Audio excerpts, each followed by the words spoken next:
Yo, yo, what's good, everybody? What's good? What's good?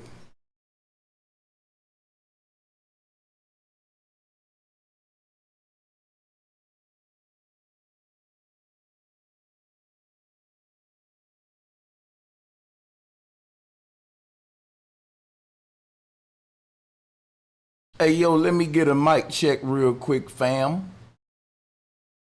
Put them ones out there if your boys sound. My audio is good. Let me get one. Put your ones in the chatterlack. Shout out to everybody in the chat room, man. Shout out to everybody that's joining us, man. Appreciate y'all for coming through. I really do. You know what I'm saying? Appreciate the fam for coming through. You know what, y'all? I'm still sharing this on my Facebook. Hold up. All right. I'm about to drop that link out there in a minute. But first, let me explain what the topic gonna be. Let everybody get in the building real quick, though. And hit that like button and that share button on your way in. Shout out to Teardrop Hall out there, man. Shout out to the fam. Shout out to Alicia OK. Bo Jackson in the house. Spirit Lightbody. Shirley Williston, how you doing? Family Ties, what's good? Shout out to my people in the ATL, man. That's what's up. That's love. Hey, shout out to Dunn Trees. Stay conscious, what's good? Hey man, we talking about this so-called conscious community. This ain't no shot at nobody in particular.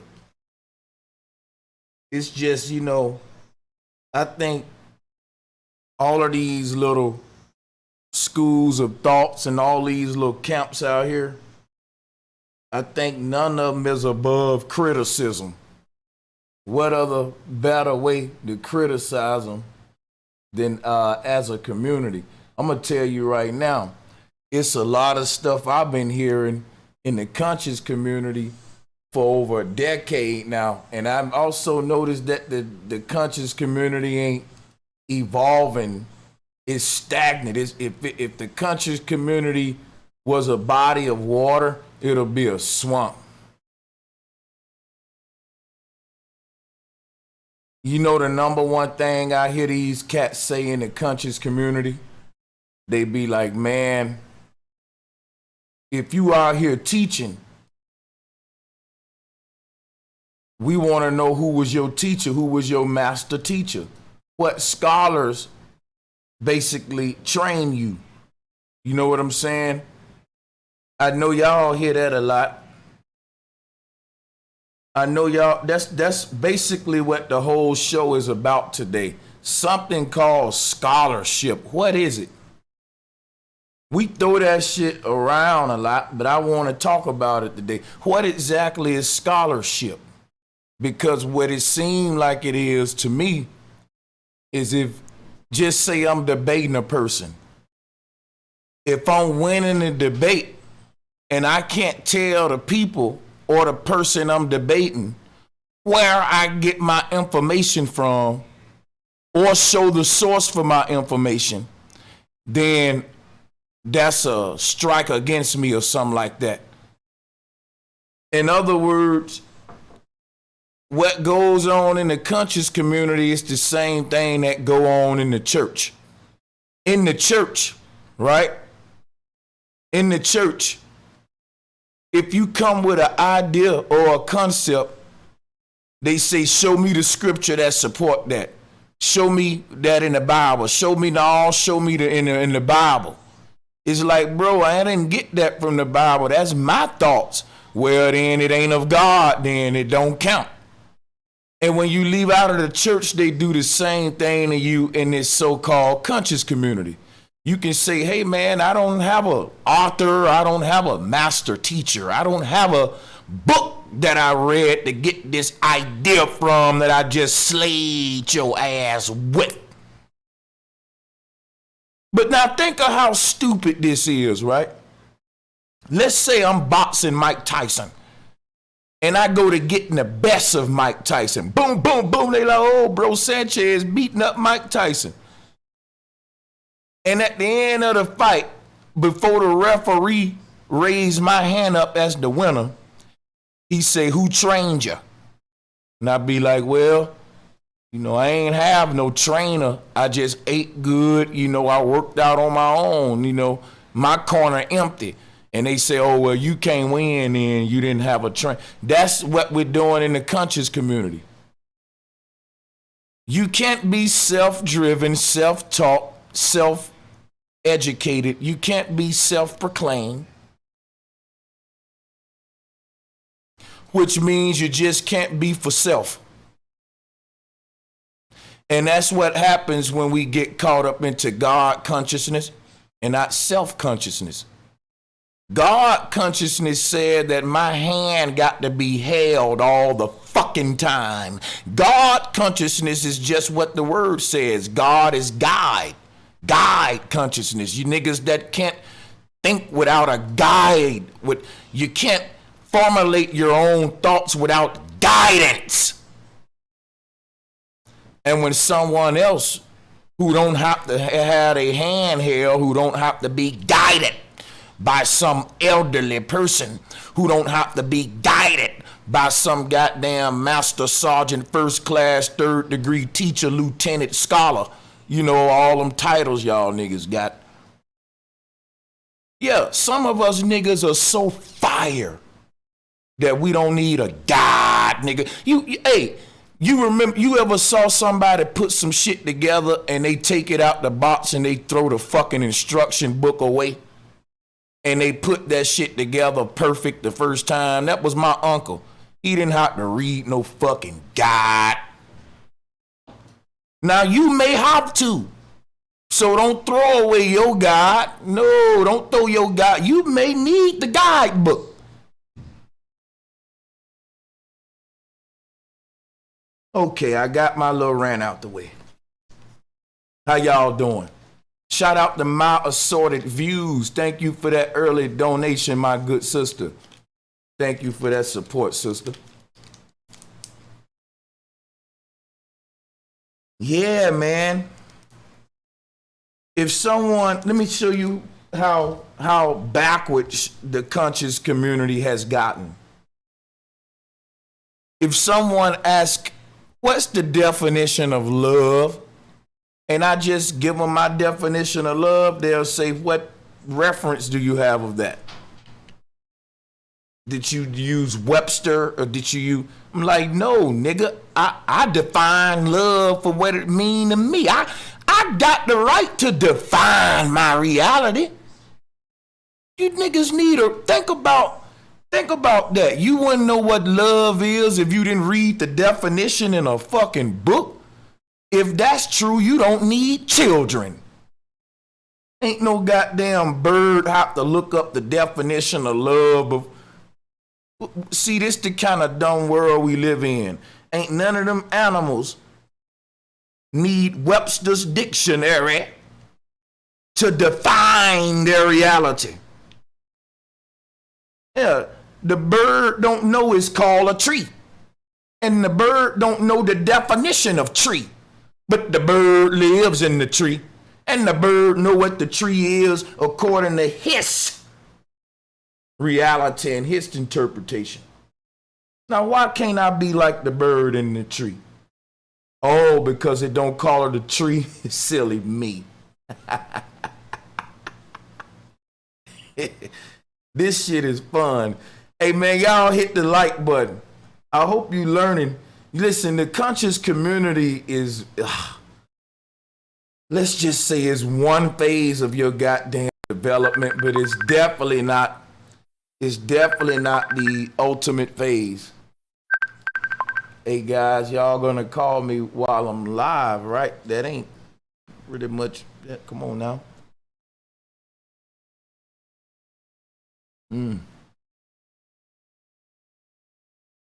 Yeah, this shit's crazy nowadays. Ain't nobody using their mind, no critical thinking. You know what else, man? when it comes down to Hebrew Israelites, Kemetic folks, your them, whatever, your fucking Dagger Squad type, your atheists, whatever. Ain't no atheists, matter of fact, because they believe in science, they believe in the Big Bang and all that shit. Listen, none of these schools of thoughts are fucking different than each other. The church was your first layer of indoctrination. Then came all these other little schools of thoughts, and that include Kemeticism, Hebrew Israelites, Moors, you name it, Nuwabian. You know what I'm saying? Ain't none of them got the ultimate truth. It's gonna always conclude on the worship or reverence of something outside of yourself. For example, if you're a Nuwapian, then your God would be Malachi York. If you're Moor, then Noble Drew Ali would be your God. If you're a Christian, then we know Christ would be your God. And if you're a Kemetic motherfucker, then all of them pharaohs will be your God. You know, shit, hey. None of these folks have escaped the God concept, and they pride themselves on having God consciousness, but none of them have knowledge of self. I was watching a Hebrew Israelites video the other day. Matter of fact, that was the day. And I think his name's Zabak.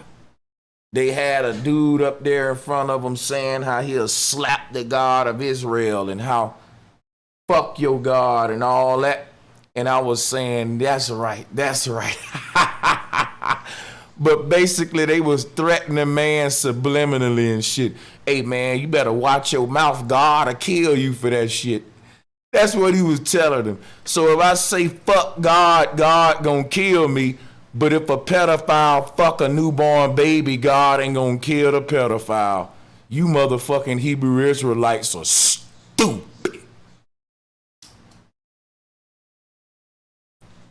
You niggas is out here standing out on a corner during a pandemic that your God ain't helping us with, and you still don't see that he's fucking useless. Your God is a goddamn healer during a time where the world is getting ill and the church is closed, nigga.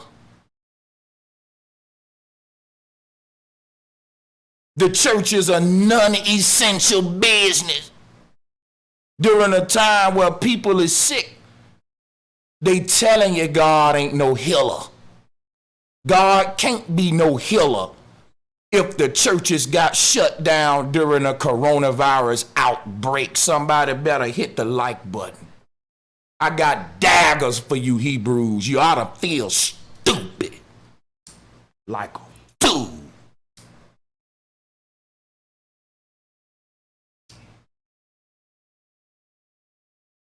The only thing ought to be open is the goddamn churches if your God a healer.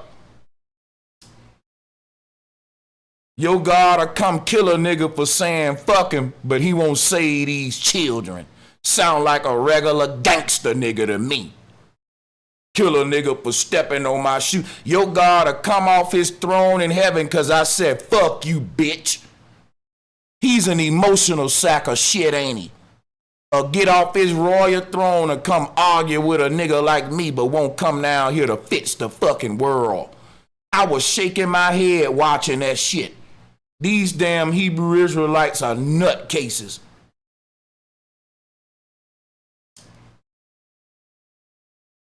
These niggas can't see that they God is a healer, and they shut down his goddamn churches during a time of pandemic.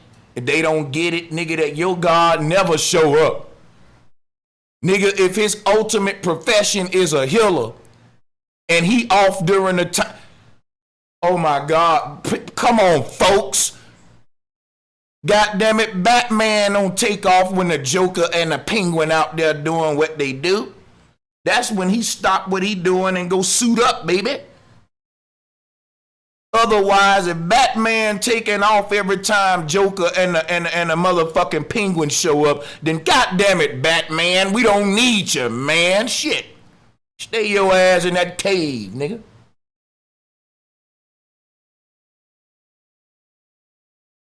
You got an excuse every time the penguin done robbed some shit. I was washing my Batmobile. Alfred didn't wash my uniform, so I couldn't make it. That's your God, man. He never there when he need him for the things he said he was gonna do. And y'all still standing out there on the street in the cold looking like you walked out of motherfucking medieval Shakespearean Europe with fringes on. Talking about you better stop talking about my God because the Lord will kill you for that. That's what he told the boy. And the boy was like, fuck your God, I'm waiting. Like, tell him to kill me. What's gonna happen? One of you niggas gonna kill the man. And instead of you looking at it like you did it, you gonna be like, I'm carrying out the will of God because his bitch ass can't carry out his own will, which means he must not exist. If God's will is to, listen, you can't be a savior if you ain't saving a goddamn thing. You can't be a pimp if you ain't pimping nothing. Did you know that you couldn't be an athlete if you didn't play no sports? Yeah, man. You can't be a gambler if you ain't goddamn put no money up on the table, shot no crap, slammed no tongue. You ain't no gambler. You're not a smoker if you never inhale cigarette smoke, weed smoke, crack smoke, and etc. You can't show me a time in our lifetime where your God has ever saved any fucking body. But he get to still keep the title as Savior. Now that's amazing to me.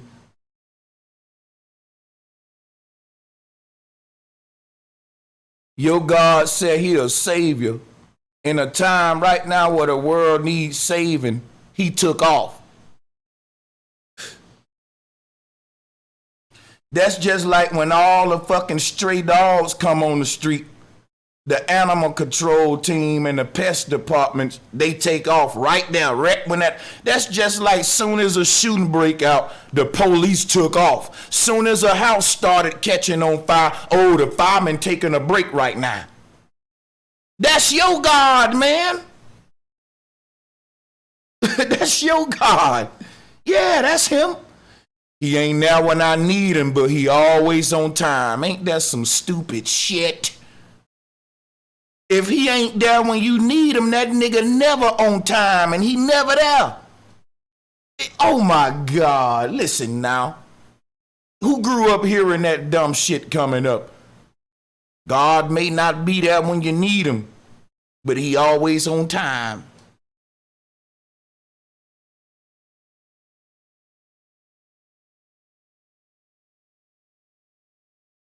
Mm-hmm. Yeah, these communities going to hell in a handbasket. Shout out to Free Change Media. Thank you for that super chat donation, family. Said big ups, bro. I haven't tuned in for a while. Just wanted to show my appreciation. I've learned much from your channels. Keep changing the world. I tried to donate on one of your other live channels. I think I'm still restricted. No hard feelings, much love. No, I can't have you restricted, so I'm gonna have to check that out. What's good, R. Cook? What's good, Ryan Toombs and Huey P? Yeah, we're gonna open up this panel, man. And today's title is the truth that will free us will not come from the so-called conscious community. And the reason why I say that is because, let me explain something to you, right? If you become conscious of yourself in a dream state, they call it lucid dreaming. At that point, you can either wake back up in your regular bed or fuck around a bit in the dream and kind of, fly around and do little crazy shit when you lucid dream, Now, prior to become becoming conscious in the dream, you just a regular human in the dream in that world. You just another fucking, nothing unique about you. You bound by the same rules of everyone else in the dream. You don't even know you're dreaming. When you realize, hey, I'm dreaming, you can either wake up in your bed or fuck about a little bit in the dream. So consciousness is synonymous with awaken. So I say if this was a conscious community, it'll be like laying in the bed woke.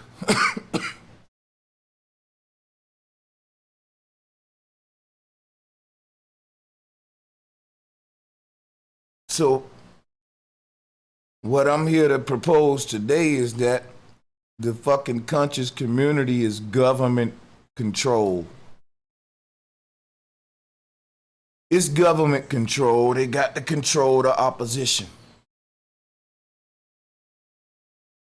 I'm gonna show you how you can find out easily what's government controlled and not.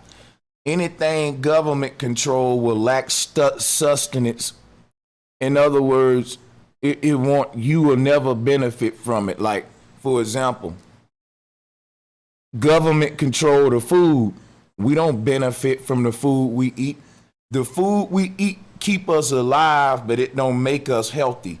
They've altered the food to where it just can shut your stomach up, but it ain't giving you a big nutritional value. That's why so many people going out of their way to get super fruits and going and get all this other, changing their diets up to date. But the food program that's ran by your government, they're like drug dealers. They know if they gave you the right food that was healthy and nutritious, nobody would go to the hospital. Because a wise man once said, let thy food be thy medicine. Since they want to create medicine in a drug store because they making you a fucking addict. Why? Because we're addicted to illness, man. See, you say, well, Brother Sanchez, I was addicted to cigarettes, and I craved a cigarette. What do you mean, Brother Sanchez, that I'm addicted to illness? I don't crave to get sick. No, you crave the foods that lead to the illness. No one can get addicted to an apple, but guess what? I can be addicted to motherfucking barbecue potato chips. I love the saltiness of them. You can be addicted to motherfucking sour straws and motherfucking Coca-Cola. And see, because what you think is food is really a drug. And that's why it's called a Food and Drug Administration. There's a blurred and fine line between what's fucking drug and what's food, man. So they just put the two departments together, food and drugs. Shit, we sell them drugs in the form of food, and sometimes we sell them food in the form of drugs. See, the right foods in the right world, there will be no drug institutions.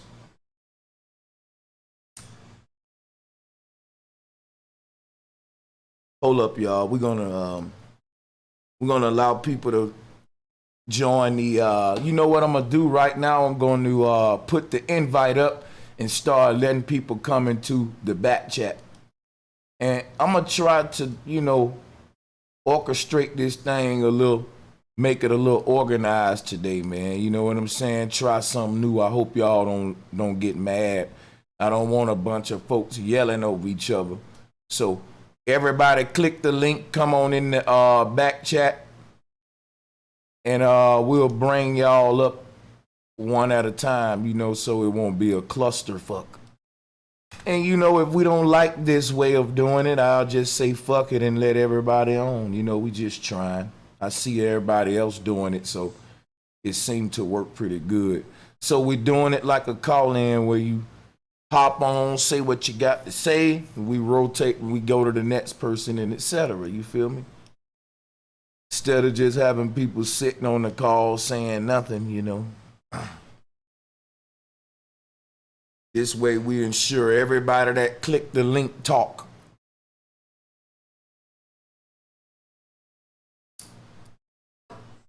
So y'all can go start joining, man. In this way, if a Christian or a Hebrew call in, they can have the floor and we can do one-on-one without having a bunch of folks ganging up on them and stuff like that. So, but if we don't like this format, we can always go back to the old one. We got the smoke up, man, because I'm here with some constructive criticism for this so-called conscious community. And I ain't done yet, because I want to talk about this thing called a scholar. Let me explain something to y'all, man. The word scholar come from the word school. All right, let me take y'all in baby steps about why you even get people saying this shit. When people be like, show me your scholarship, or just say you say something and it make perfect sense, so much sense that it can't even be debated. It still can be debated in certain arenas if they say, well, where's the references for what you said? In other words, you don't have the right to formulate your own thesis. It must come from a referred source or a reference. That's belittling you. That's why I tell people, hey man, if you need references and sources, that's fine. But you can't make me a reference or a source is a tool. Now, if we start to build a house and you grab a hammer and a nail and I decide to get a nail gun, you can't make me use a hammer, brother. Hey, if me and you going to war and we leading our armies and you decide you want your whole squad to have 9mm and 2 grenades, and I decide I want to just show up with bazookas with everybody, you can't make me use what you using for the war, man. If we show up for a fight and you choose to pull out a knife and I say, you know what, keep your knife, nigga, I'm going bare knuckles and I'm gonna beat your ass with your knife and I'm gonna take your knife from you in the fight. You can't be like, no, get your knife, brother Sanchez. No, I'm going bare knuckles. You can keep your knife though. This is a handicap match. That's how confident I am that I don't need any extra tools to do this. Now, in a gladiator arena, the man that say that, everybody be like, damn, he's the shit. That nigga right there is the truth.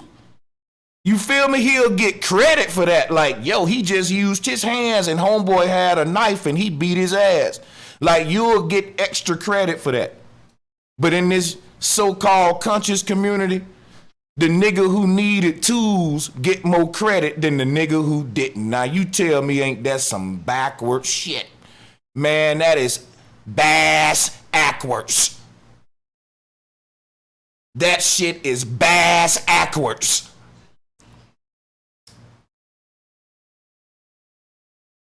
Shout out to my brother Melvin G. Melvin, that shit is bass backwards, man.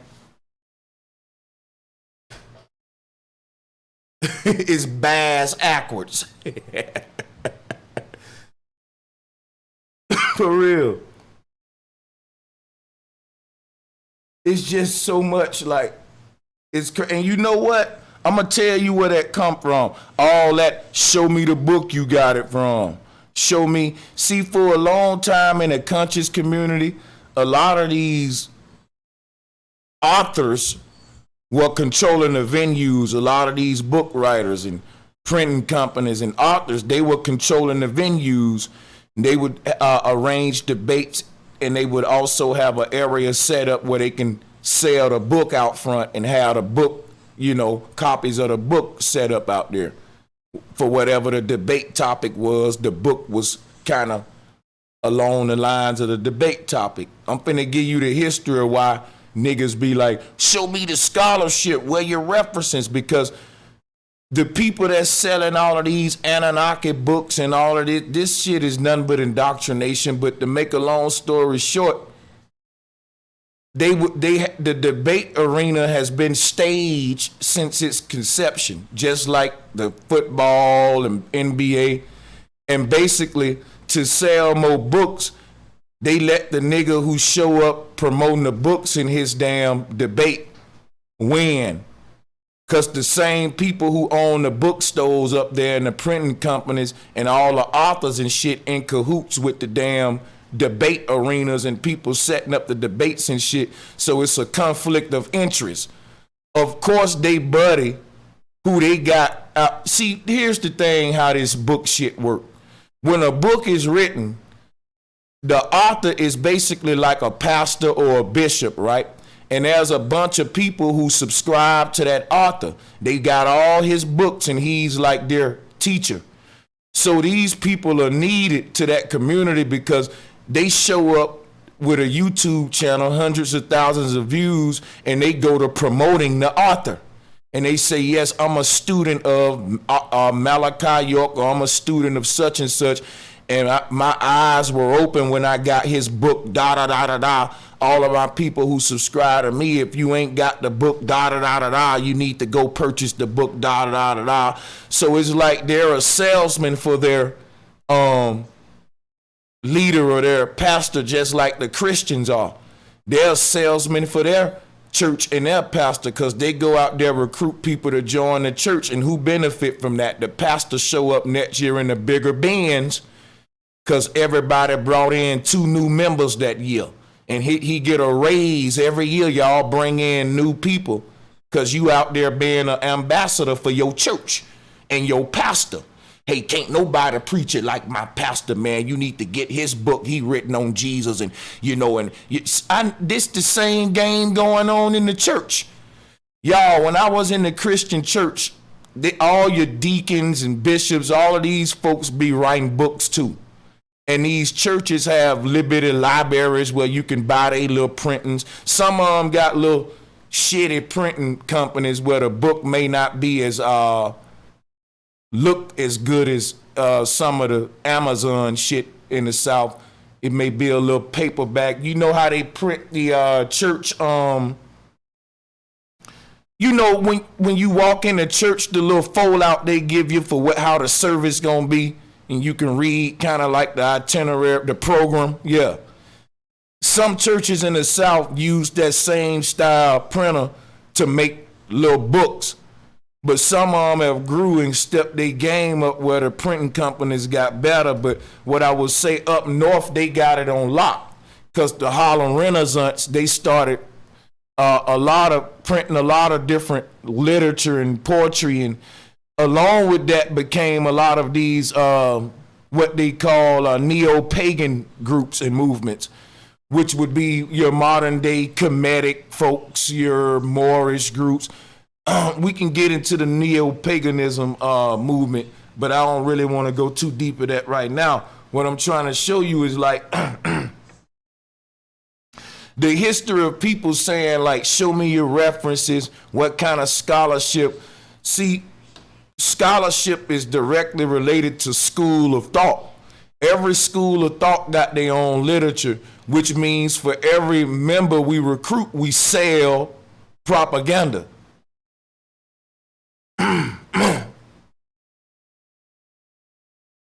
You see, why you think the Bible the #1 selling book on earth?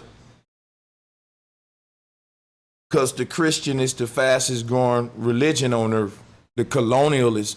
Shout out to my brother Jastumet. Thank you for that super chat, my good brother. I'm about to open up the panel in a minute.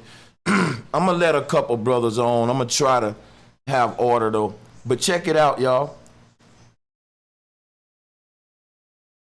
Right now, you know, it's crazy because everything these schools of thought represent, from your Moors, your Kemetic folks and all that, it's the same kind of pimping that Creflo and all them other folks doing.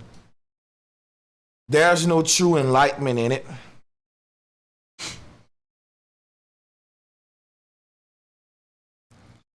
Will you learn some things in the community? You'll learn. Yeah, you will. I ain't taking that away. But if what you learned will never set us free as a whole, what's the meaning? What's the purpose? You know? So what kind of learning is going on in the conscious community? The same kind of learning that's going on in the church. The learning of mythology. The learning of scripts. See, the Bible is a book of the dead. Oh yes, it's a book that have the record of dead people. And these dead people in the book are said to be the bloodline of God himself in heaven. And the royal families that rule the earth have synced themselves with that bloodline that we revere in all of our religions. Even though we can't, we don't connect the two dots.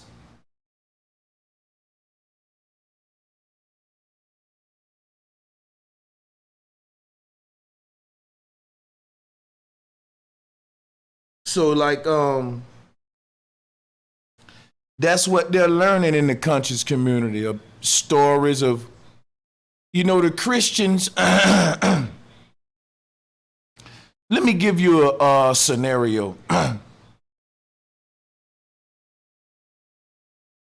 So you have a guy who's a Kemetic priest, right?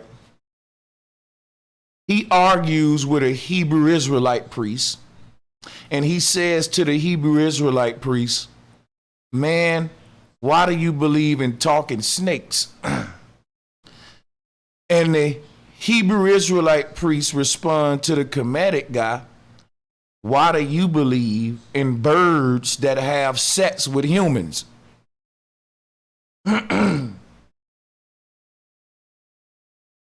Then the Nuwapian guy comes over and say, hey, both of y'all wrong.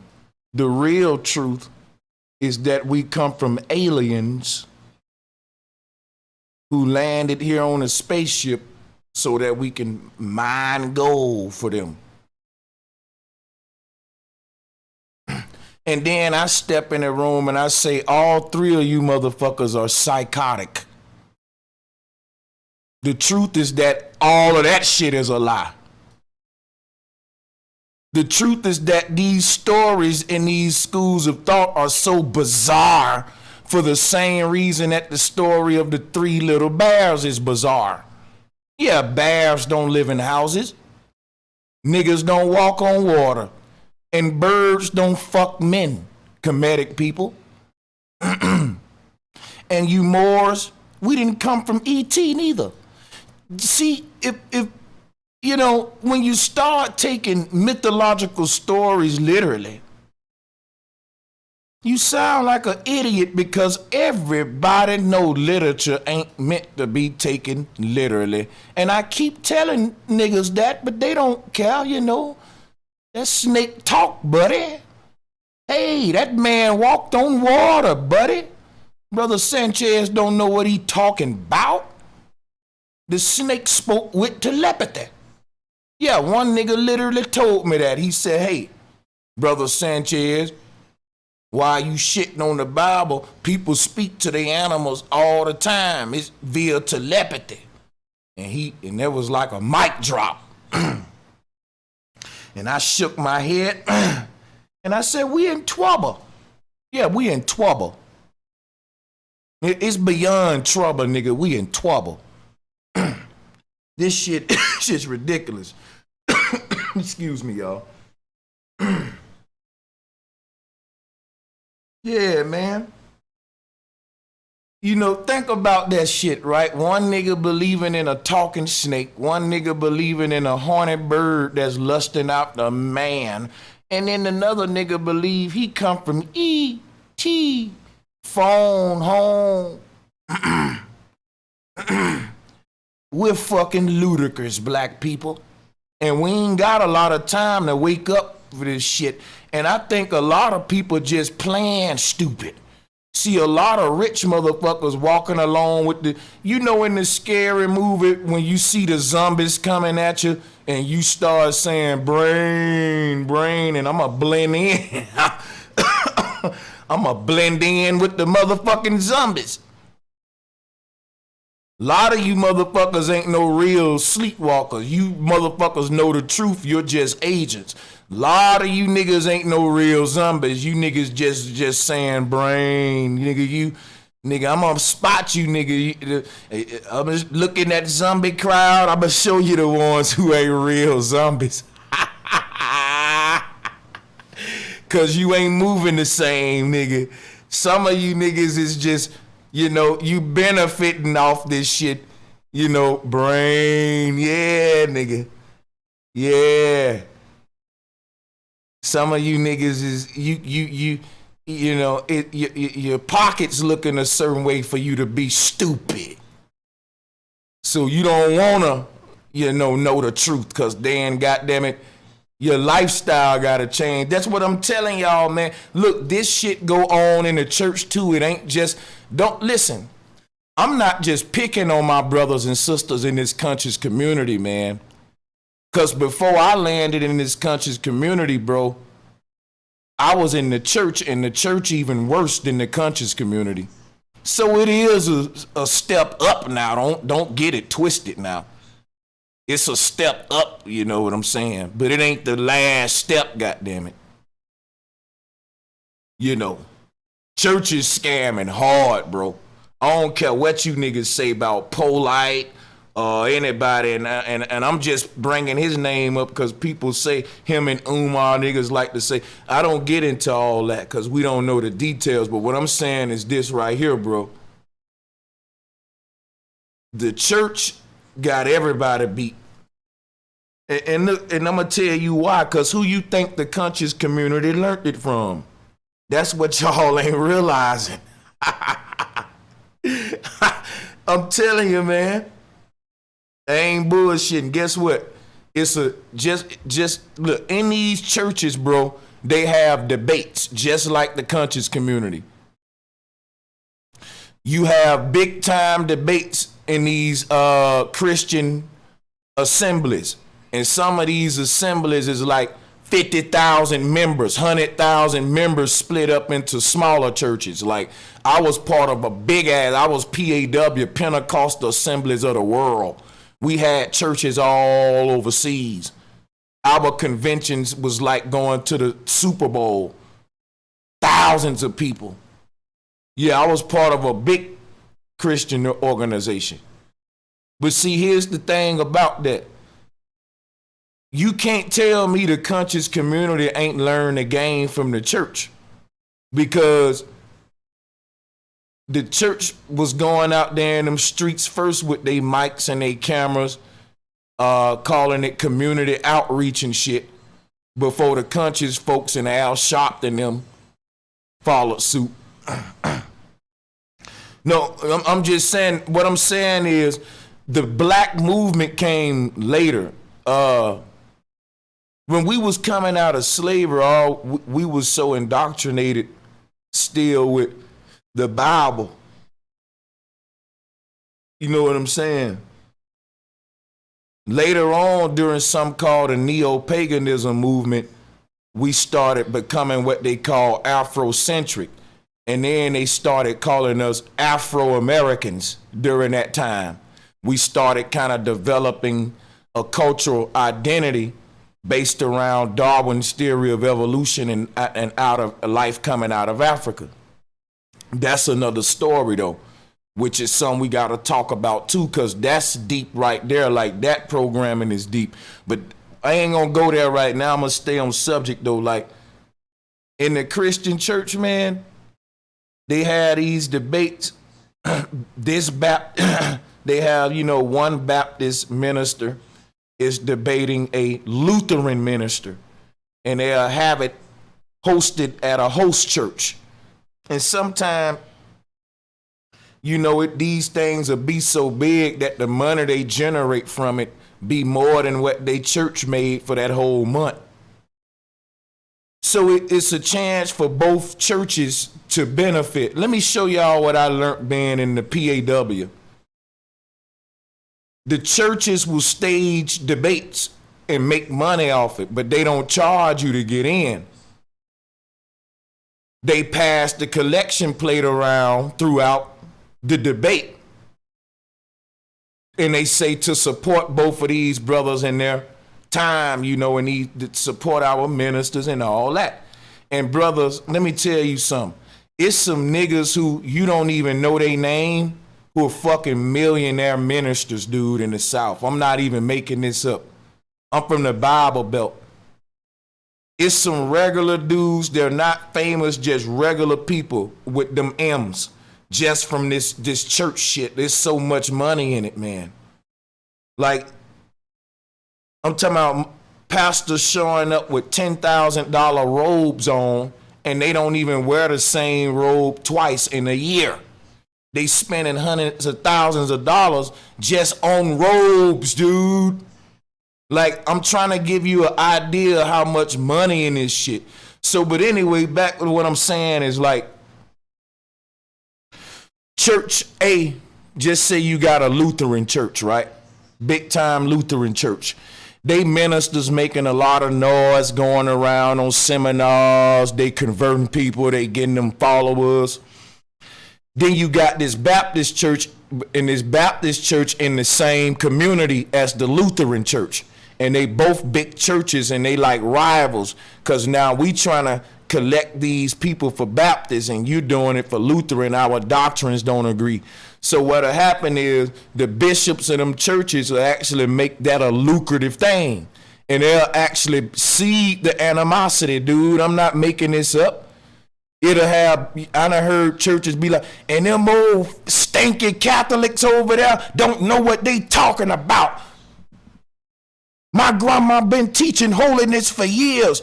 Everybody outside of this doctrine that we got gonna burn in hell. They going in hell. And the other church bishop will get them crunk like a pep rally. You see them Lutherans over there, they think they got the truth, but all of them going to hell. And I would see this in the South. And eventually it'll be a debate and it'll be so much tension and energy leading up to the debate, how they done got it crunk and excited that shit'll make so much motherfucking money. But it ain't bringing us closer to Jesus though. It'll have us choosing which minister people worship, just like what it is in the conscious community.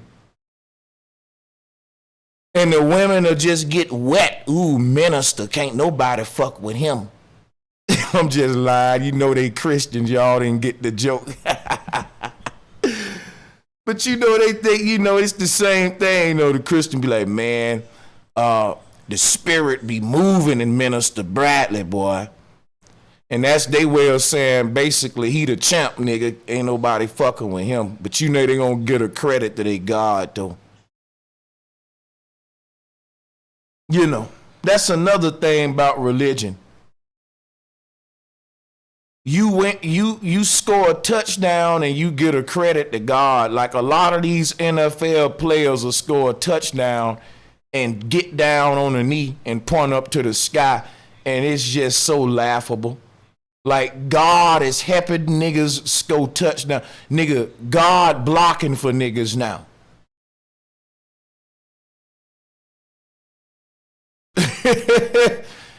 Nigga, oh man, that offensive lineman that block for the nigga is standing back like, look at this bitch ass nigga.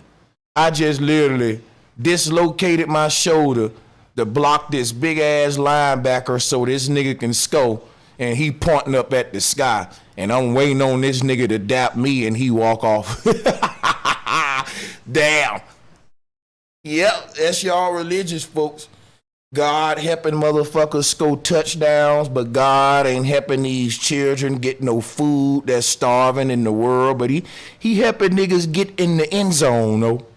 You know, on 3rd and 1. That's another thing, you know, God helping niggas score touchdowns, but God ain't helping with this coronavirus. You know what? I'm just having fun today, y'all. I just wanted to turn this on and talk and joke and laugh and say some real shit that be on my mind. Hit that like button for your boy, though. Hit that share button. Thank y'all for the donations. Melvin G, thank you for that donation, brother. Did I already say that? Yeah, I'm about to go to this Zoom call. Hold on, man. Let me open up this call.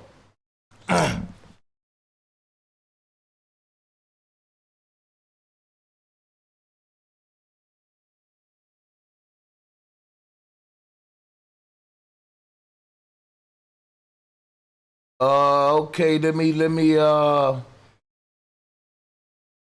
let everybody in, but stay muted. Hey, big shout out to Jeff N, yo. Thank you for that super chat donation, man, for that Hyundai. Hell yeah. He said, what's up? Hey guys, mute yourself on the way in. I'm gonna do a little order real quick before we get it in. Jeff N said, what's up, bro? Dude, glad I caught you on. Everyone in the chat needs to watch her story to his story. I watched all four multiple times. That's right. That's definitely right. That's some of my best work. Like, if that don't open a person up to the true history of our reality, because we know we didn't get the truth. But if we was given lies, then I think people need to start creating the literature that will make us start to steer ourselves in the right direction as we ponder about the possibilities of what could have been. I don't think it ever been a thought before that what we call predator versus prey may not be a natural phenomenon. And I'm not trying to stroke my ego or nothing, but I'm the first person in the entire world that I ever heard say that. I know that sound egotistical, but I'm just saying, like, folks just accepted the fact that lion's gonna hunt the deer, that, you know, snake's gonna eat the, you know, predator prey is natural. Then some clicked in me one day, and that was when I was decoding the Bible. Where did they get the concept of the Garden of Eden, or all vegan world? Because that makes more sense than a creator that created something to chase after the nets. And we ain't got to go into that. But when you start thinking about it, man, yeah, it's intriguing. And I think there's some truth to that. It resonates. But shout out to Jeff N, man. Y'all make sure y'all go watch her story to his story. Hey, what's good, King of High Yourself? Brother, you was on there first, so I'm going to let you unmute. I don't want you brothers to cut each other off and shit. But yeah, y'all can unmute, man, and do your thing, man. We'll see how it go. Peace, bro. Peace and love to you. How you been, brother? I've been pretty good. I can't complain, man. Thank you for asking. For sure. Peace and love to everybody.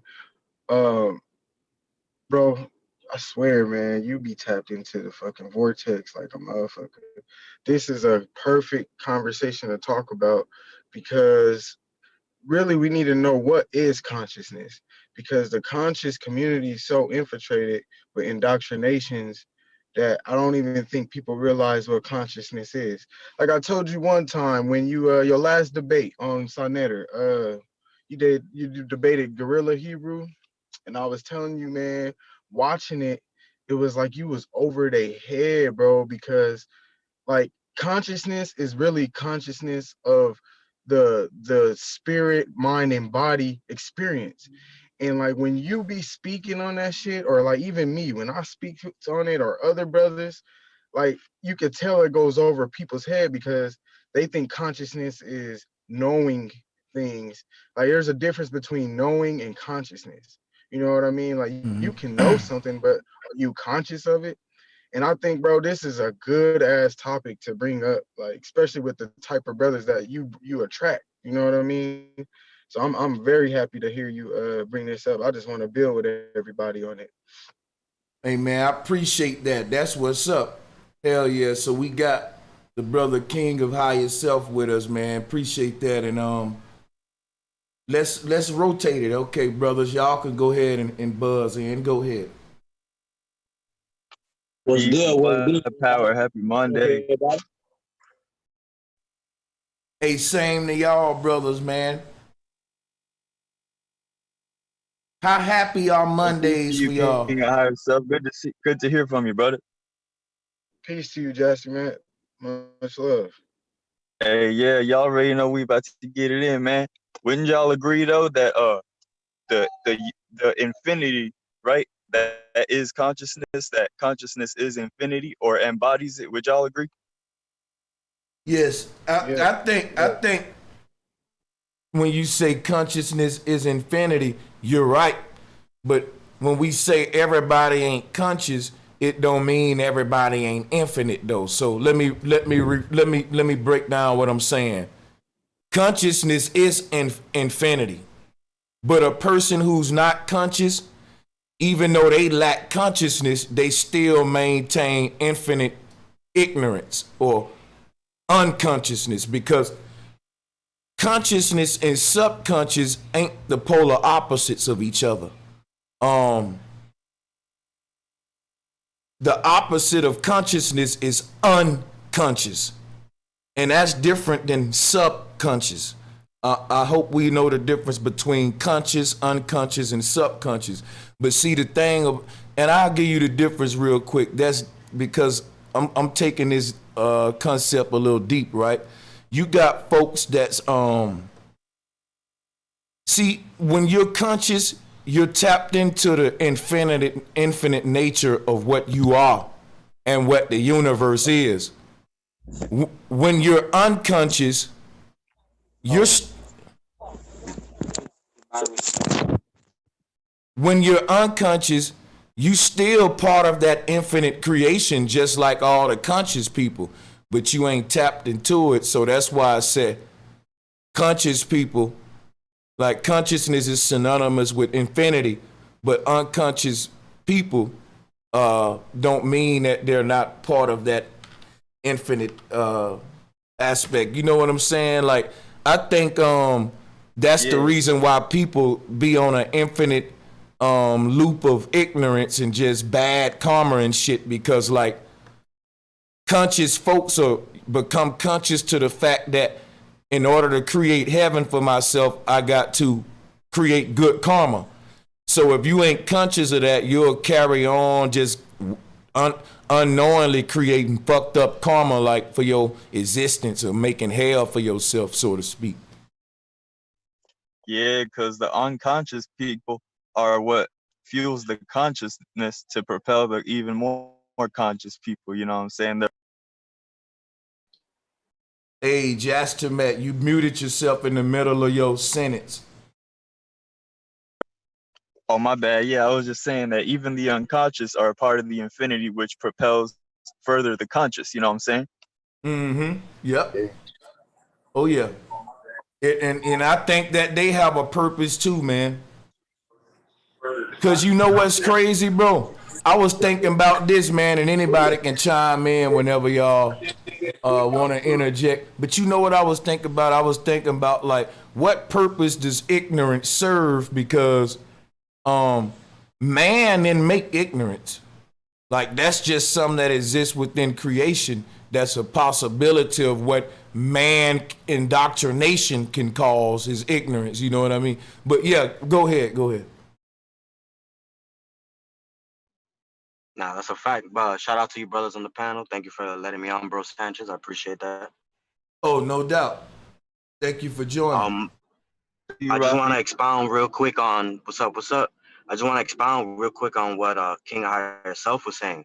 I think what a lot of people lack is that awareness.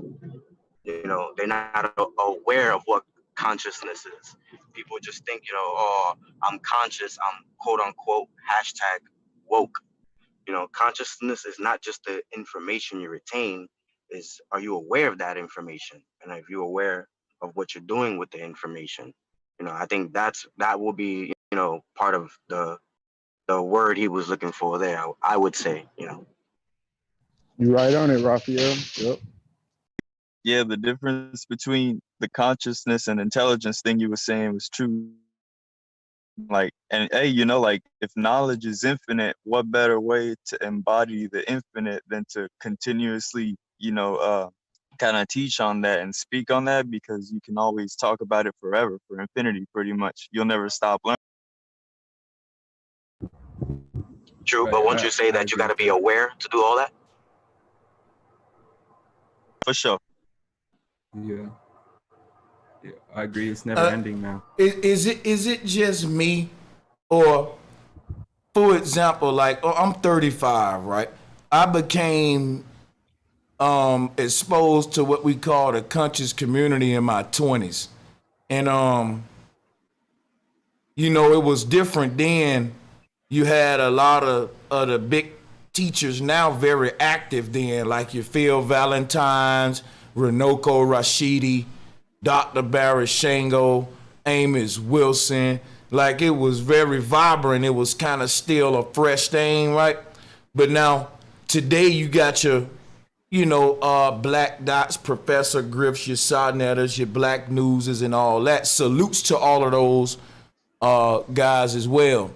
But what I'm saying is, what I'm noticing in the community as a collective is this huge rise of I call it mainstream consciousness, to where you woke to, like, it's like most of your conscious channel, it's channels that Phil Valentine debuted on and shit that now on some young Pharaoh type Trump supporting shit that's covering every trendy topic that come out.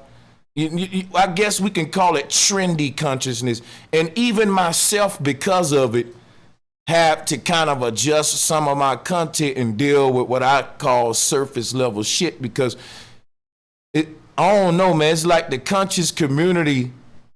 How conscious are you if the bulk of our dialogues is like Tekashi 6ix9ine, Megan Thee Stallion, and Cardi B, and like the, you know, the fucking critiquing the new Whopper burger, and like, you know, like, you know, it have really gotten to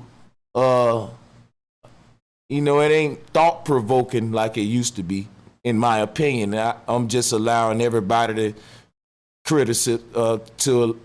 go on with their criticism, you know, which is constructive. Yeah. I agree with that, bro. Can you hear me? Oh yeah, we Can can y'all hear hear you. me? We can hear you. Okay. I agree with that, bro. I think that's a big problem. Like, I like listening. You know, I like Jazz Met, Raphael, Huey P, Sir Drop, all the people you attracted in your community. You know the difference between what we do and what those people do. We speak our truth. It's not a trend like you saying. Like, everybody sees their own perspective in this realm and speak what their vibration feels. You know what I mean, or what vibration they on. But when we have like that trendy topic, it's like another form of indoctrination. Like, I'm getting caught up in the shit I'm trying to avoid because you are conscious enough to talk about it based on what? Your scholarship or your resume? You know what I mean? Like, that's a problem to me. I Hey, don't like yeah. it. You know, I think that the conscious thing, like the spreading of awareness and information actually became trendy over like the short recently, you know, like because when I think about it, back in the day when we was like first on our flat earth ship and we were like pushing that all over the place, wasn't nobody talking about shit that was really conscious. And now you see a lot of in the social media collective like conscious things going on, but Like not what? exactly like, you know, Show me. deep shit, just like surface level. Show me.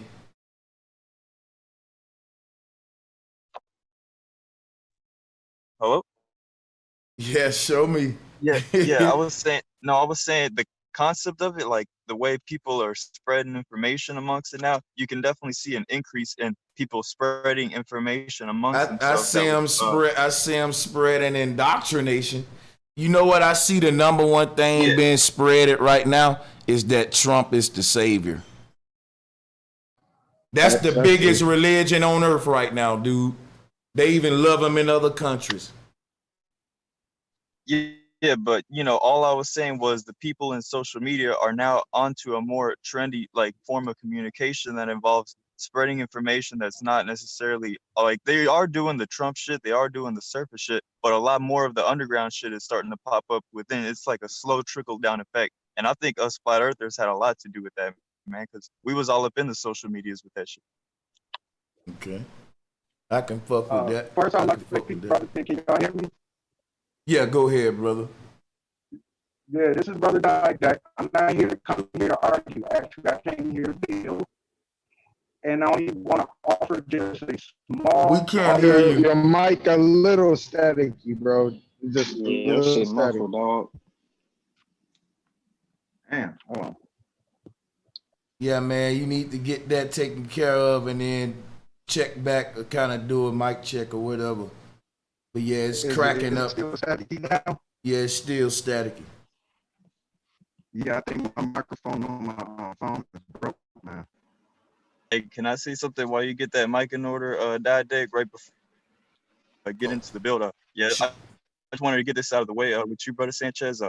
Yeah, I done emailed you a collab track, bro, and yeah, I'm just trying to get this mixtape out by like maybe October by the latest, and yeah, if you could like check that out, get back to me, man, if you want to do it or not, man, you know what I'm saying? Cause I might fill it up or get somebody else on it. I just wanted to run that by you, man. You could like play it at the end or something. It's cool. Okay, I can do that. Can you- Yeah, I'm gonna check my email and play it at the end. Can I speak? Yo, Didek, Yeah, Didek, you're a Freemason, bro, right? no, not at all. Not at all. I thought you said you're a Oh, Freemason. he got his mic fixed. He got his mic working now. No, I never said I was a Freemason.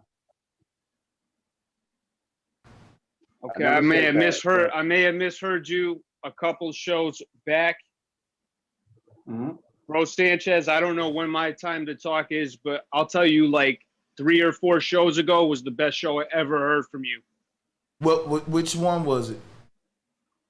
When you broke down how everything works Oh, with the flat earth. and things fall in place for me, and I'm fascinated right now just from losing my best friend in a car accident and timing, and then all these symbols I've been seeing, bro.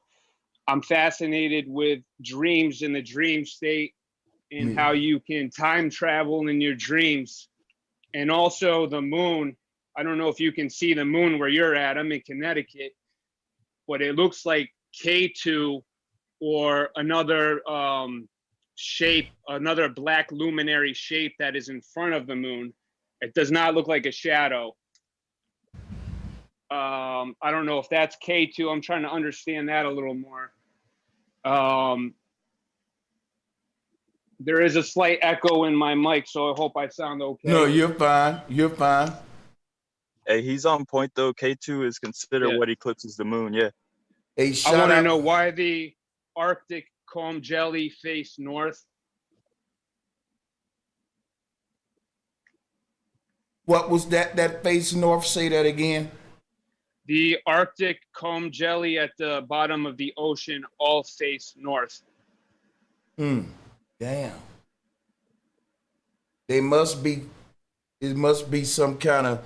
They're being affected by the pull of that magnetism, I think, and it's a lot of those stuff on Earth like that. You know what I'm saying?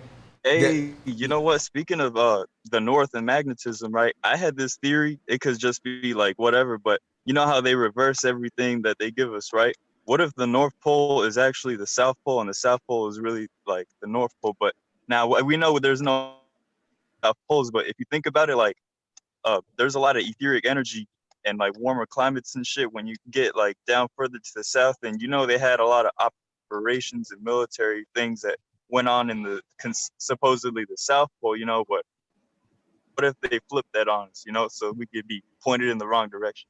Yeah, there is. What South Pole? Are you saying when we travel away from the center, we're going north, and when we travel toward the center, we're going Yeah, I'm south? saying, what if they reverse the polarity on us to misguide us? That's what I'm saying. I don't know. Well, No, Wasn't- yeah, I would say that's.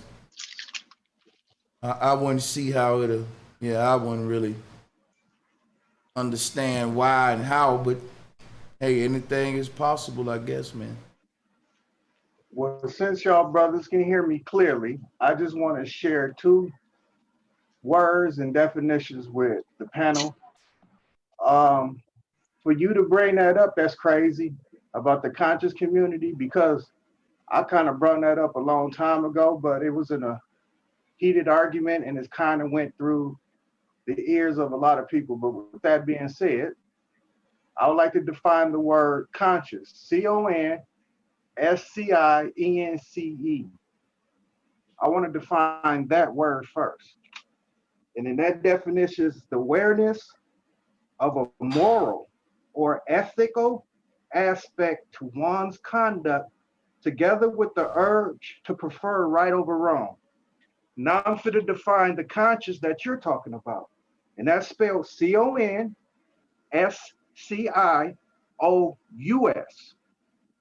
And that's conscious.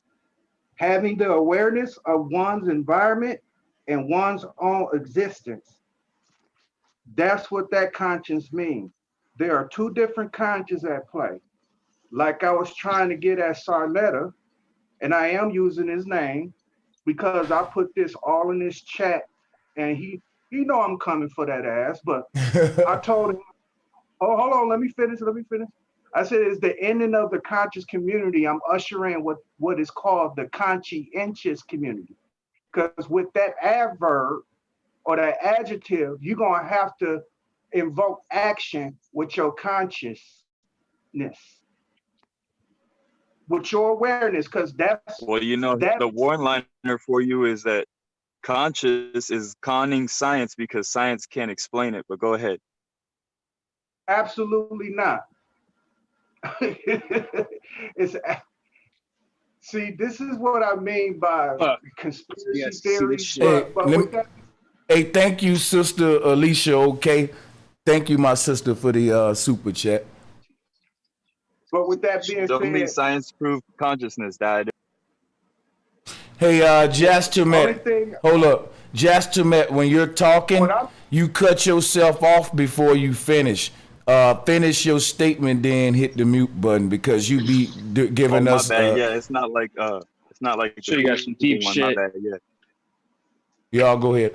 And I see we got Dreads on the panel too, so we're gonna let him cut in as well. And how you been doing, bro? Let me see. Well, let me open up the Zoom here. Okay. Yeah, how you been doing, Big Dread?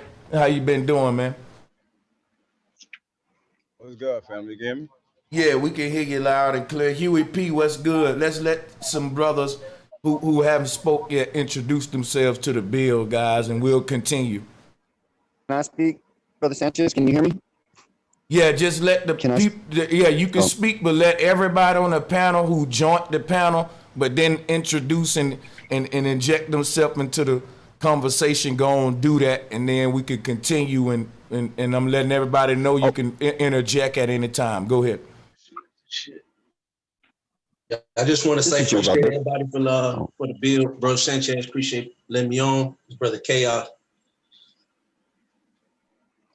Hey, salutes to you, brother. Thank you for joining us, man. We about to get into a bunch of different topics. Some gonna be controversial because we finna start talking about these. What I said earlier. Now, what is a scholar?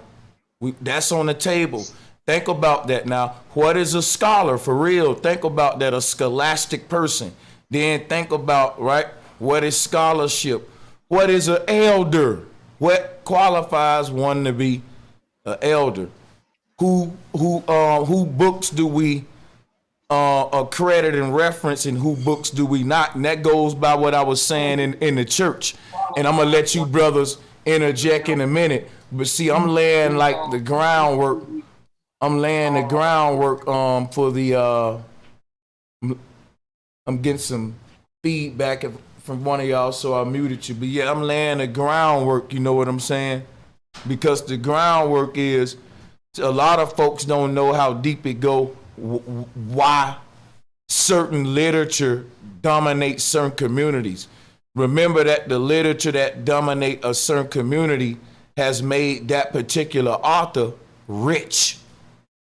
And there's a big thing going on where, see, these debates were for fundraising. It was for money. Like I said, like that Lutheran church who's on a up and coming, on a rise in the neighborhood, they clash with that Baptist church down the street. Now, in the South, the two fucking bishops of the church are gonna see the animosity. I know y'all, I'm not even bullshitting it. Christianity ain't what you think. In the South, that shit like gangbanging, bro. And guess what? And at the debate, you gonna have like your Lutherans and your fucking Baptists, and they gonna be going with their ministers, man. But guess what? In the front, when you walk in the building, you gonna have both of them niggas' books right there too. And see, it's promoting the books. They getting the cut from the collection plate. Both of them ministers gonna get paid hella money that night for that debate. You see what I'm saying? So, I mean, it becomes a thing where it becomes a political thing where new information ain't accepted. So today you end up with a debate arenas where people always say, where your references, who's your teachers, where's your scholarship, your tickets, and basically they go onto their book libraries. And part of your criteria for winning a debate is to own a extensive book collection nowadays, which I think is stupid. It show you the whole scam of how the debate arena have been politicized for the book economy. So like, if a person get up there and they show up with 10 books and they start talking and say, this is such and such, the Loss of a Dying Race by Prescott Woods. I read this back and forth, and you know what I found out, family, that this, that, and that. Now they giving you their argument, but they're stamping a quality stamp on their argument by saying it's coming from a person who's a scholar. I'm scholastic. I've been schooled by these particular authors I'm pointing out in my library. So think about it. You'll end up with a debate arena where niggas just showing up with bookshelves instead of their fucking own mind. That's because people were trying to sell books when this shit first originated.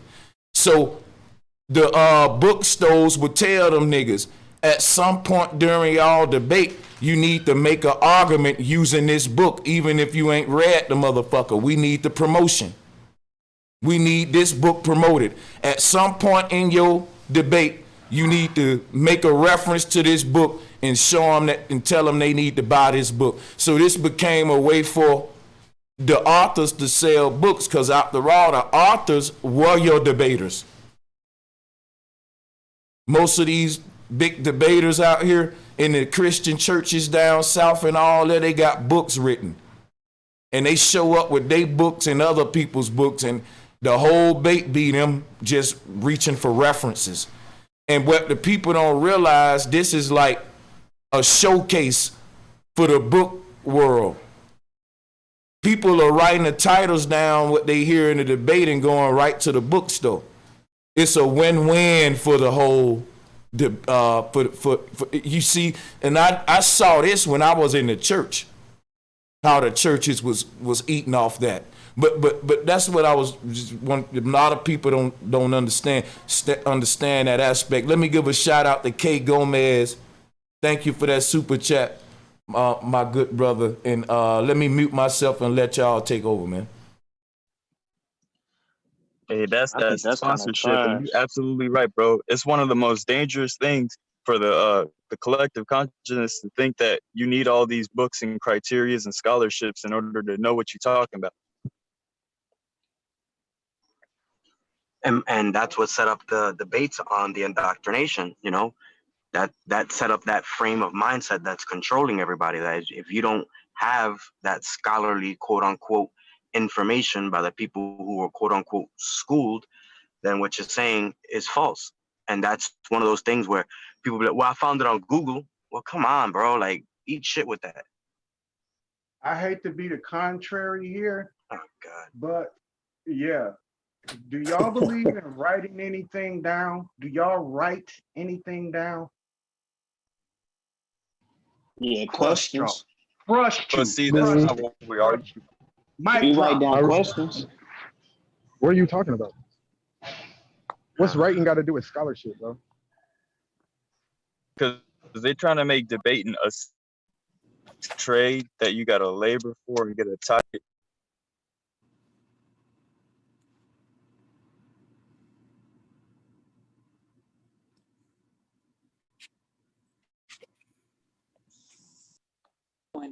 I'm confused, yo.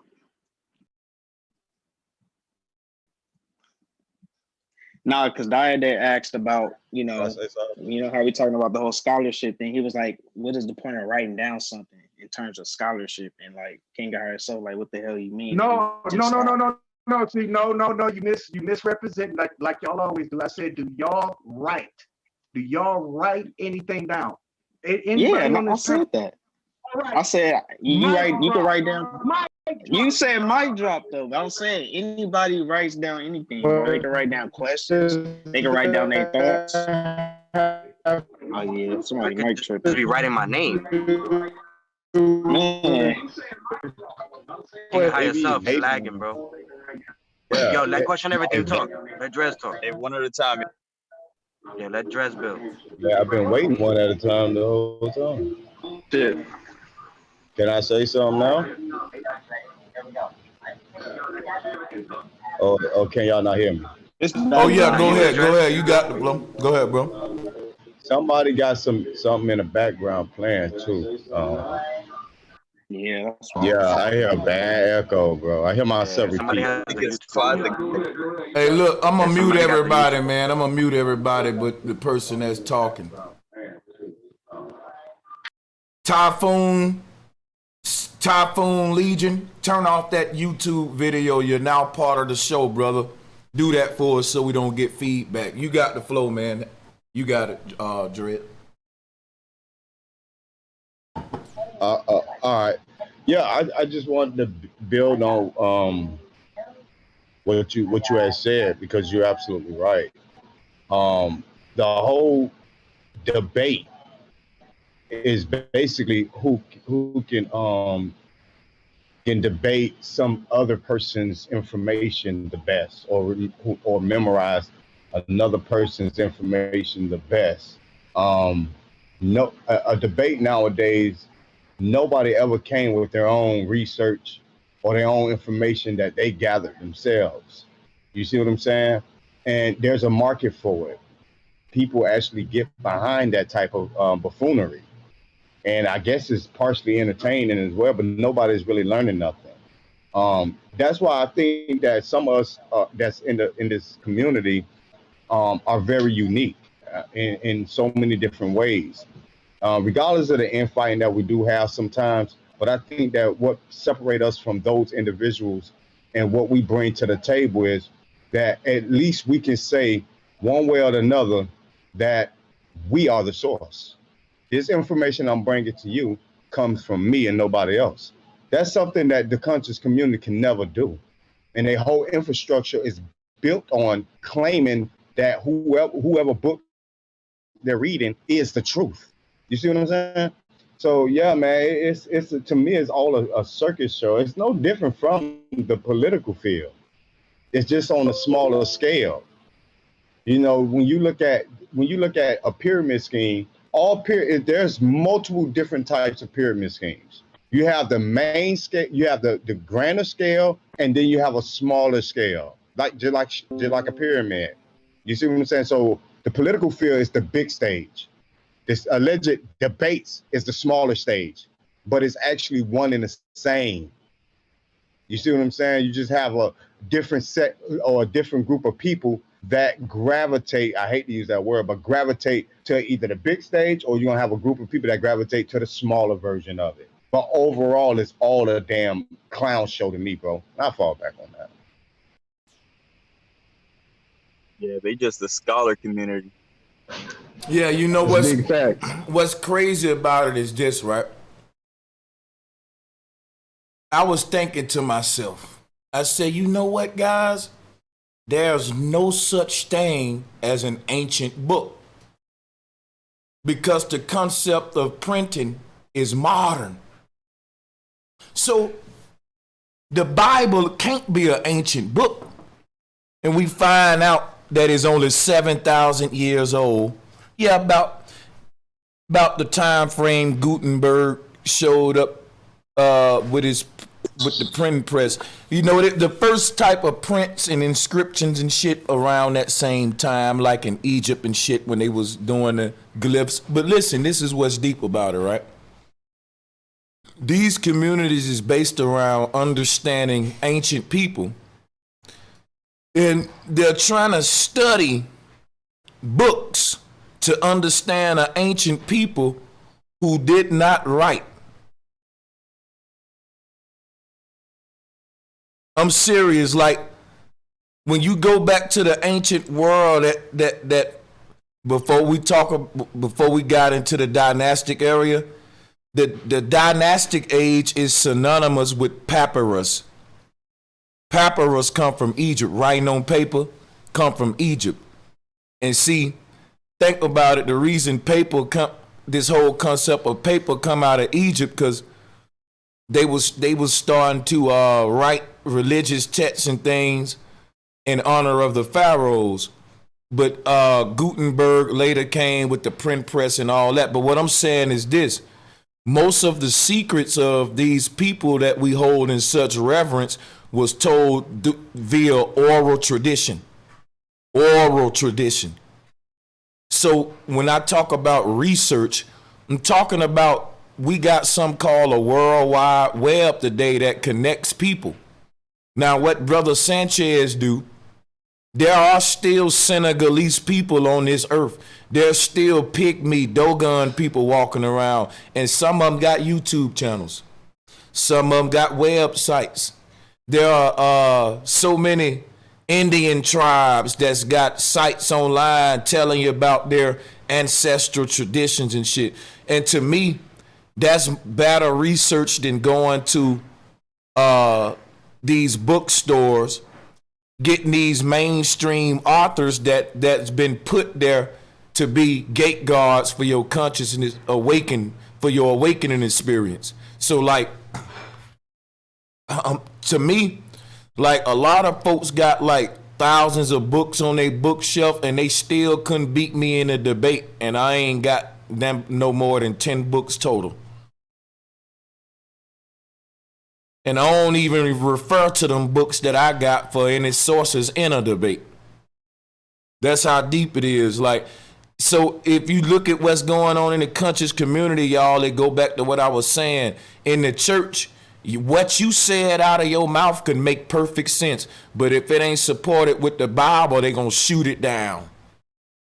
So in the conscious community, you can show up for a debate and make sense. But if you ain't showing no references, which is books, authors, referring to some teachers and all that, see what I'm saying? Like, they think you can be a scholastic. What'll happen is your understanding of the ancestors will be based upon what the author wrote, but it may or may not be the true reality of what and who our ancestors were. You know what I'm saying? That's why, man, in our generation, a lot of people ain't writing books. They still referring you to books. That's why you ask them, why ain't nobody wrote a new Bible yet? Because they still referring everybody to the King James Version. Don't you know during a certain time there was a Bible race? Gutenberg printed the first one, but it led to like a whole race of people who knew the game print their versions. So Gutenberg, the Gideon version, and King James are like the popular ones that we know about, but it's so many, bro, it's over 1,000 different versions of the Bible, and they all copywritten by different people who you can write a version. Now the thing about this, why don't we all write versions? Because we think that the King James version is the right version. You see what I'm saying? So that can turn into these debate arenas where people start debating on which version is the most accurate, but not which one is the truth, because neither one is the truth. If you told a story of the three bears and I told it, they may say, well, I like Brother Sanchez's version better because he gave Goldilocks corn rolls braids. But it's still a fairy tale. No matter which version we debate or argue about, which version, your God or my God, which version of this same damn deity would be best for us. Neither version. But let me mute, man. Y'all brothers take over, man. Hey, I got something. Yeah, that's what it is right there. Oh, go ahead, brother with the dread. Y'all hear me? Hello? Yeah, go ahead. Yeah, go ahead, now bro. look, check me out. So with the Bible and everything, right? So y'all ain't never think about, like, the these folks prophesizing this shit like they's playing, or y'all ever think like these folks really went through some time travel shit and they know what's finna happen and they wrote this shit in some book or something? You feel what I'm saying? You said it at first. It's planning, not prophecy. Nah, it's definitely pre-planned, bro. You think it's pre-planned? Okay, I'm gonna finish with something else then real quick. And see, want to control the narrative, right? Because No, I think it's both. You're trying to study the ancestors. No, okay. The only way you can study the ancestors. Hold on, let him finish. Let him finish so we can get the whole. That's the only. So we can let him finish so we can get the whole gist of what he's saying. Okay, let me say something right quick. Hold on. Let me walk away from my little boy. So okay, for instance, right? Just like they diagnosed people with schizophrenia, psychosis. I'm gonna tell you right now. When I was 20, they diagnosed me with psychosis, right? You feel what I'm saying? But let me tell you something. I seen so much shit that my old lady can tell you. I can tell you what happened in the last 10 years that don't already occur. You feel what I'm saying? And see what I mean by that? See, that's where I fuck with Bro Sanchez on. Cause for a while, I ain't really know what the hell I was going through. A lot of that shit I ain't even talk about. But when he got on, I started watching him and shit. He turned me on to the Hindu shit. A lot of shit that the Hindu believe I was going through. You see what I'm saying? Prime example of the earth being flat. All right. I had a vision one day that I was at the edge of the earth. And a motherfucker pushed me off the edge of the earth. But the edge of the earth is, when you look down, it's clouds. You see what I'm saying? And when you push, motherfucker, you just float. You ain't falling in that. So the other day, you know, me and my old lady, we just be tripping. So we got there watching the sky. You ever look at the sky and how the clouds build? It's like you looking, even though you looking up, you looking down at another world because how the clouds will build. Y'all ain't never trip all that type of shit?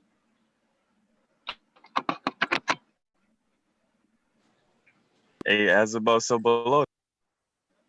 I would like to say this, Sanchez, sounds to me that you don't have beef with scholarship. It's like you got beef with publishing. The publishing. You muffled again, Diadette. Excuse me? You're buffering. Muffled. You're like breaking up and muffled. It's really bad. Yeah, we can't hardly hear you.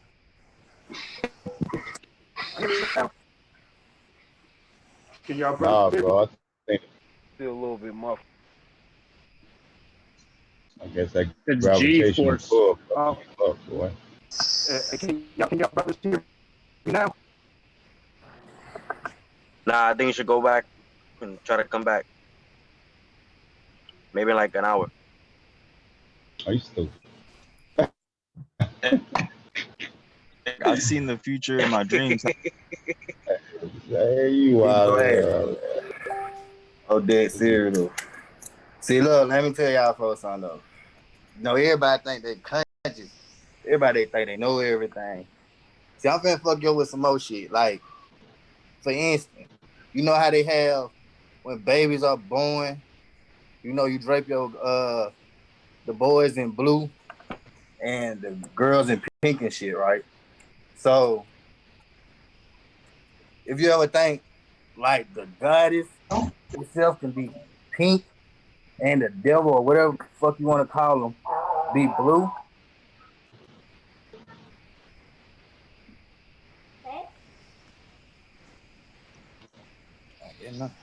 Who we talking? Can y'all brothers hear me now? No. They both can be both. Nah, the hour didn't pass yet. They both can be pink and blue. You said what now? On topic, Oh, you still breaking up. Yo, you still breaking up, bro. Well, if I am, I'm still going to say it. I said Sanchez doesn't have equal scholarship. Yeah, I can't hear you. Yeah. It sound like this effect that I be putting on my 808 and Fruity Loops to get it that little distortion sound. That's what that shit sound like. Destructor. Hey, Diet, whatever you Sound did. like he on a different planet. You know, they be trying to call Mayday. They on a spare airship done crashed or some shit, and they calling for help and shit. That's what he sound like. Yo, man, you was sounding good at first. He had fixed it at one point. Hey, he was kind of going ham though. And turkey. Hey, bro, Sanchez, what's your definition of consciousness? It depends on what context you speaking. Like, talking about when we talk about like the hold up, brother. You talking about like the conscious community, or like, cause when people be like, yeah, man, the conscious community, I can tell you what I think they what they call what consciousness is as far as that community go, but you know what I'm saying, I don't really subscribe to the conscious community. All right, would you say that you're conscious? Yeah, I would say I'm conscious or woke, if you will, what they, you know what I'm saying. But it's levels to it is why it's confusing, because that's why I was bringing up what I said earlier, like how some folks have conscious channels, but they don't really deal with conscious type shit for real. Like it might be, really should be celebrity gossip, but that's under consciousness now. That's what I was telling y'all, like politics is under consciousness now. Like a person that's following the QAnon movement is technically part of the conscious community, but they supporting Trump though. So how you gonna be conscious in the politics? But they're blurring the lines like that on purpose, man. That's CNN. CNN. Go ahead, bro. What? Hey, could I pose a question? Yeah, go ahead. What would y'all brothers do if you met the higher version of yourself who put you to sleep in this matrix, right? Like, what's the first thing you would say? I would ask what was the purpose of bringing me here? What did you want me to learn? Yeah, I you know, that's crazy that people always ask, what's the purpose of being here? It ain't no purpose unless you give it one. That's the crazy thing. It's like a blank canvas. You got the colors, the paint brushes. What's the purpose of that canvas? It's really pose. I would say I want my receipt, nigga. What did you purchase? Intuition trumps receipts.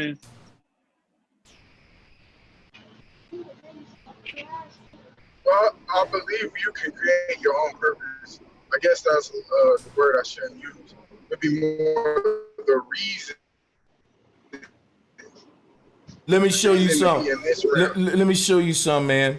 The fact that you're a human being, which is a conscious, sentient being, if God would have created your life with a purpose, with its purpose, that would have been sort of like what the Christians saying the angels are. So like the God of the Bible created angels for a purpose, for them to simply be slaves or servants in heaven to help him up there, like secretaries or something. That's their purpose. They ain't for nothing else. They don't have sets. They just servants. They was created for that purpose. So what I'm saying is, we're not like that. You know what I'm saying? We're real gods, if you will, like so much so that you get to give your own life purpose. Like, think about it. If I come and give your life purpose, you my slave. Like how the slave master said, hey, your purpose is to pick my cotton for the rest of your life. So the fact that the fact that you free, you get to create your purpose. Like, that's the beauty of it.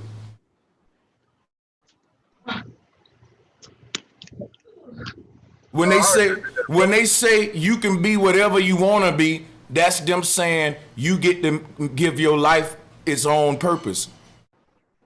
That's why it's sex, religious sex. See, yeah, the religion take away our purpose, and it tell you your purpose is just to be a servant of the Lord. Right, make you a slave. Yeah. Well, I'm performing a microphone check. Do I still sound staticky? Man, whatever you did, you need to stay like that. That's the best you sounded tonight. Go ahead, y'all. Yeah, man, that's deep and like that. So life don't have a purpose unless we give it one, you know, because life is its own purpose. The purpose of life is life. Life had a purpose to be life. To this thing called life is its purpose. It's hard to explain, but life is its own purpose. You know what I'm saying? Like, the purpose of life is for it to just be life. Whatever, if life is a conscious thing, right, which we know it is, if it created itself for the purpose of life. Now, the purpose of life, after life have created life and expanded itself into other life forms, since life purpose was its own will, which was to be life, every other form of life will have its own purpose too. It's a fractal code. Life had a purpose to simply be this thing called life. That was its purpose, what it wanted to be. And after it became life, it duplicated that into many life forms. And those many life forms get to have their own purpose too, because we're a copy of, you know what I'm saying? Well, I think that life is really the word light. And when you talk about those angels, you know, it's really just angles, the different angles which produce different results of the light. Because I'm gonna tell you, that's what we. I'm gonna tell you what I ain't gonna do with y'all today though. Y'all ain't gonna drive me crazy. Repeating all this old shit in them videos that I was teaching. I don't know. It's like, let's move the bill forward. If I ask the chat right now how many times they'd heard me say life is light, angels of life are angles of light, they'll say, yeah, we heard you say that 100 times. But each stream, I try to say something new and move us forward. Now, the thing is this right here. We talking about life fractalizing itself into different forms. I didn't bring up angels literally. I brought them up to say that we ain't servants and we can make our own purpose. So I would like to continue on that kind of dialogue on a deeper level, you know what I'm saying? At least the religious people. Yeah. I was just gonna add to it, right, by saying that the reason why we see like the color spectrum that we see is connected to the musical notes and also the numbers that we use, because that's also a part of the light or the life which we're living. It's not just, you know, what we can see with our eyes. If y'all brothers can hear me, I would like to get back on that scholarship thing. Brother Sanchez, What's you up? have, watch this one, y'all. Do you have intellectual property? Yes, I do. We all do. We all have intellectual property. Yeah. Can't deny that. Okay. Okay, through your intellectual property, scholarship can be built from that. What happens is this: publishing companies, they'll fuck over, they'll rewrite, they'll whitewash, blackwash, whatever wash that you want to do. But the scholarship in itself is supposed to be absolute. It's supposed to be. So I said this. I said that you don't have a beef with scholarship.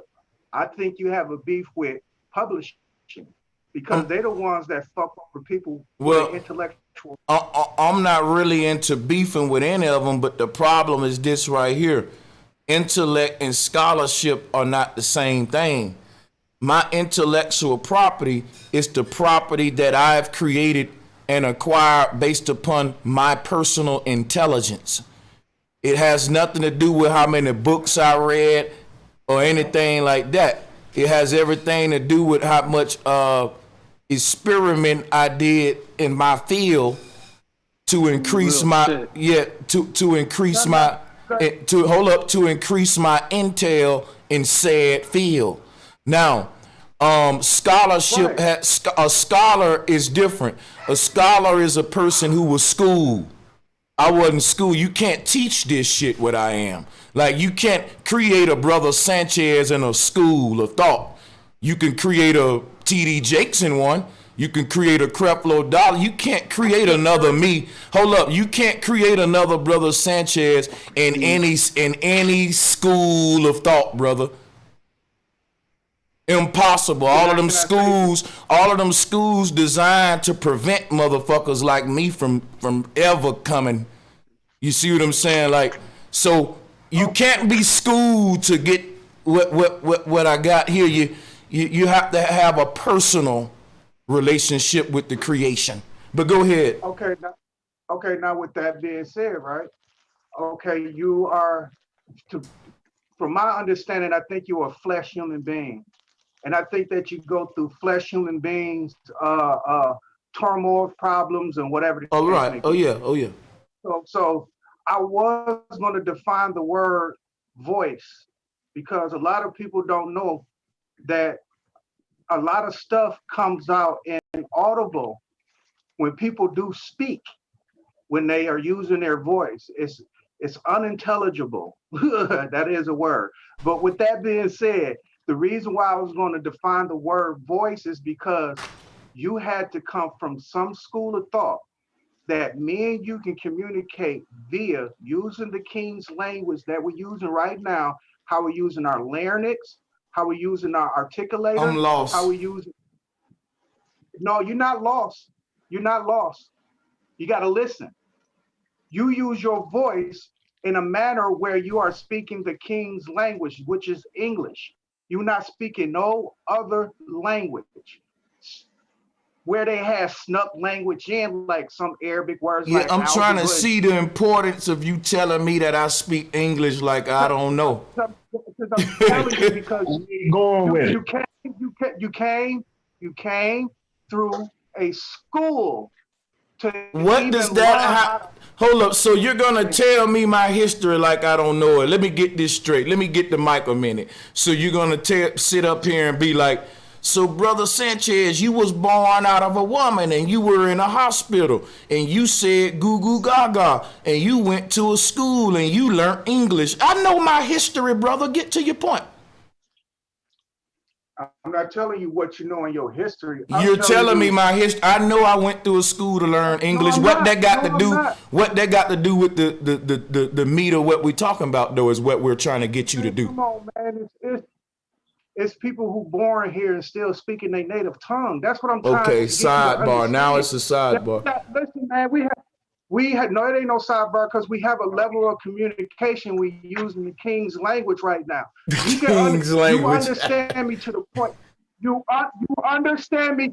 You understand me to the point, because I'm trying to point at scholarship, because it was a scholar who wrote your ABC book for you to even learn your ABCs for you to even how else are you communicating?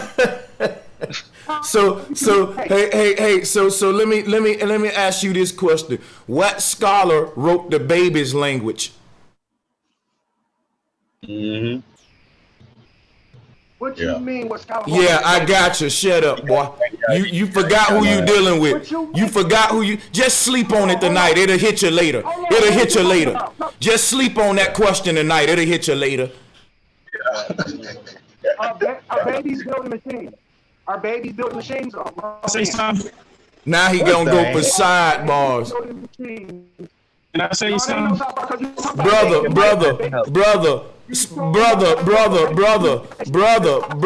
listen, stop. You're breaking up. Stop, brother.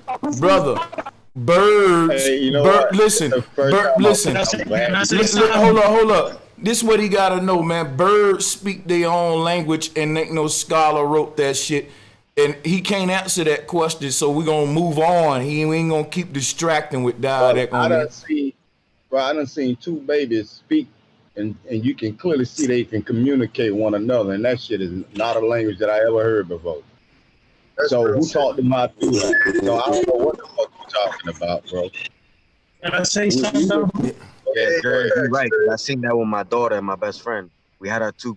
Oh, my no fucking wonder, first, dude. His son was born. We put our two kids together, and they were like literally having a conversation. A conversation, bro. Hey, it might go away. I'm back in an hour. We can't all discard books like there's some books though.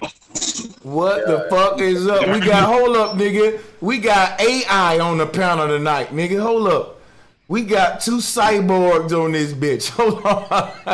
We got Bumblebee, Optimus Prime. We got the whole transformer. We cannot discard books like books. Ain't nothing to be learning from them. I fixed my problem. Hey, that nigga who just got through talking, he the leader. He the leader of the cyborgs. Oh shit. Oh shit. That shit. For real, we getting discarded books like we can learn them from books. Hey, look at that is. They like this all. Yeah, man. Let's try that. Hey, you know, it's like they get sore when you don't give them a source. Am I clear? Yeah, now you clear. Yeah. That nigga died that keep getting struck by lightning and shit. That lightning fucking him up. Every time he talk, the Lord thy God striking that ass. Speaking in tongues, bravo. Getting that God award like Yeah. Yeah, mute yourself for a minute, dog. Until your mic, to God stop smiting your ass. Let somebody else go real quick. Yeah, y'all brothers, man. Y'all, hey, Greedy Vegan, what's up, man? Playing games. What's good, brother, man? Hey, I'm tripping off the Lord that God striking his ass and shit. Yeah, boy. Hey, but I'm with you though from the very top of it all though.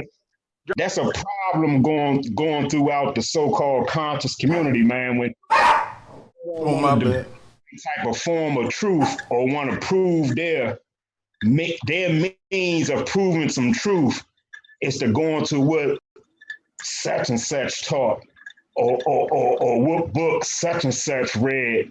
Or what scholar or what scientist and anthropologist this documentation or something like that. It's like you can't even be your natural self anymore. It's like back then you used to be able to learn a whole lot from the elders. You should even it's still like that to this day. You can learn a whole lot from a bum on the street. You can learn a whole lot from a homeless person.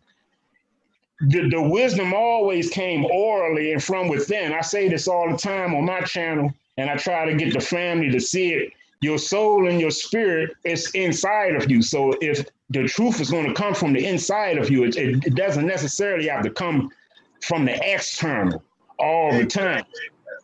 So we can build on each other's experience and be able to give each other advice, and that's cool.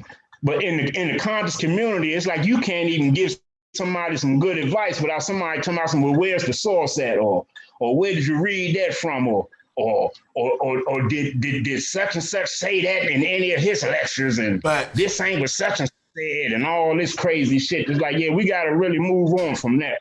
You be like, man. You be like, You know man. what? I'm glad. You be telling niggas like, man, that smell coming from you is called must. You get rid of it by taking showers. Show me your sources, nigga. Show me it. Show me I can get this stank away from you. Show it to me. I'm telling you, niggas gotta see sources for everything, bro. Go ahead. Who was that? And if you ain't got a source, you labeled a pseudo. Right. I wanted to just kind of piggyback off what the brother was saying, and I try to tell people this all the time. We're in a time right now where what has become popular is to trick people into believing that the answers are outside of themselves.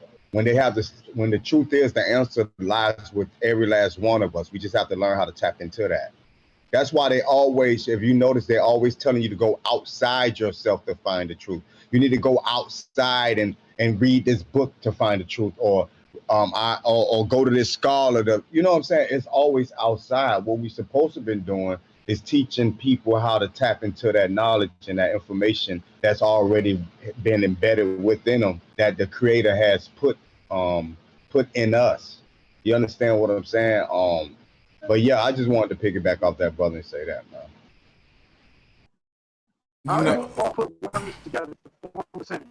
Hey, you God ain't through with you yet. God ain't through with you yet. It ain't me for him to talk. Just like how you said about As soon as you said that, started lightning over here, bro. I think Thor whooping his ass. Thor whooping his ass. You gotta turn YouTube off. I don't have YouTube on my phone. Bro, your shit fucked up, man. Yeah. If you go back and watch it, you'll see that ain't nobody trolling you, man. It's really fucked up. It sometimes it be clear, but other times, Lord doing his work on you. It died. You got to get rid of that Motorola, cuz. Yeah, man, whatever that is. But you know what? A lot of folks don't realize that the word, when you say scholar, they saying, when they say, are you a scholar? Because I come from a team of scholars, they're saying people who were schooled, scholars, school, like, and that's what I'm saying. Like, people don't realize that we're researching an ancient people who didn't have classrooms, bro. They went out there and was touching the flowers, smelling the tree. They was getting dirty. Like, nature was the universe, but we had, big campuses and shit. So it's like you think you can unlock a person's secrets with scholastic research, with books on man's bookshelves, when the people that you researching, the people that you researching didn't have schools. So think about it, right? We say the ancestors was smarter than us. We say that. But guess what? They didn't have schools. We got schools. Why ain't we smarter than them? Because you was miseducated. So why would we pride ourselves in being scholars or being schooled? And see, the weak point of a scholar is not relying on intuition. Right. Because miseducation is what's popping right now. That's just like when you try to show someone that believes in the Bible, they be talking about Abraham, Noah, and all them, but none of them had a motherfucking Bible. So why do I need to be listening to you tell me to read this Bible to connect to God when the people in that book don't even have no Bible? You know what I mean? It's the same shit. It's in different ways. Well, they were handed those commandments, though, according to the story. Just saying. Man, fuck them commandments. Before the commandments, Abraham didn't have shit. But that's a good example of what Jastamet just did. Because after he said that, he said, according to. That's when you dealing with a scholar. everything a scholar say during the debate is according to John Henry Wells or according to Francis Cress Wilson or according to the Bible or according to the Quran. And no, you ain't right, brother. That's not according to the Torah. And see, they go in accordance to another motherfucker's philosophy. Yeah, and you know what that is, bro? They're compressing their information because that's what an accordion is according to this other person. It's a shortcut. You're compressing it. Damn, that's deep right there. Sound bad? Damn. You a little the better. family, what it do, man? Shout out to everybody. What up, bro? Sanchez? What's up? What's up, family? What's up, What's good, bro? King of highest self, Big Dread. What's up? What's good, my brother Huey P? Thanks for coming back through. I was wondering what happened to you, man. So you made it back. Appreciate you for coming through, man. Yeah, we just talking about these so-called scholars, man. Not only just scholars though, like along with the scholars, you got different schools of thought that's giving birth to these so-called scholars. So I'm trying to open the people's eyes to the political side of all this shit. How the book, your publishing companies, your authors, your book people, your debate arenas, how it all ties together. People don't see the economic and politics side of it. Do you think that? Hey, bro Sanchez, do you think that like the Bible and stuff and that heliocentric cult is what started scholarship? Because if you take the CH out of it, it's solar. Damn.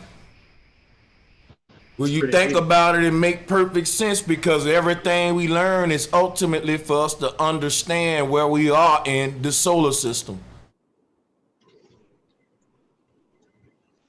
Yes, and they gave us understanding. They gave us understanding through definition, which is definite. It was a definite. It was deaf in it. When definition, you know that death was in it, so most people couldn't hear it, but we was looking to find it. So we was trying to figure out what we knew. So everybody was trying to look for knowledge, so they knows. So everybody was searching for what we know. So we wanted to know what we knows, but the nose was the only thing that was on front of our face. Everything that we know was on the front of our face because our nose was there. But most people don't get what they nose know, right? Hey, what's good, Huey? You already know that definition was to defy the nations. Right. It defined and it was deafening in our nation. It deafened the ears of the nation, so they couldn't hear. They couldn't see the deafening it because they didn't read between the lines and they didn't cross their eyes dot their eyes and cross their T's, so they didn't get it. That was the most important thing.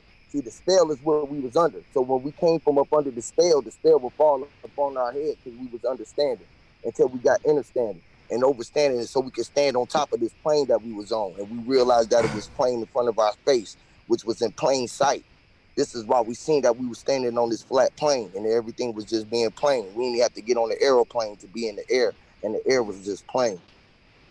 Well, I would like to say this, my voice been cracking and shit, but I want to say this.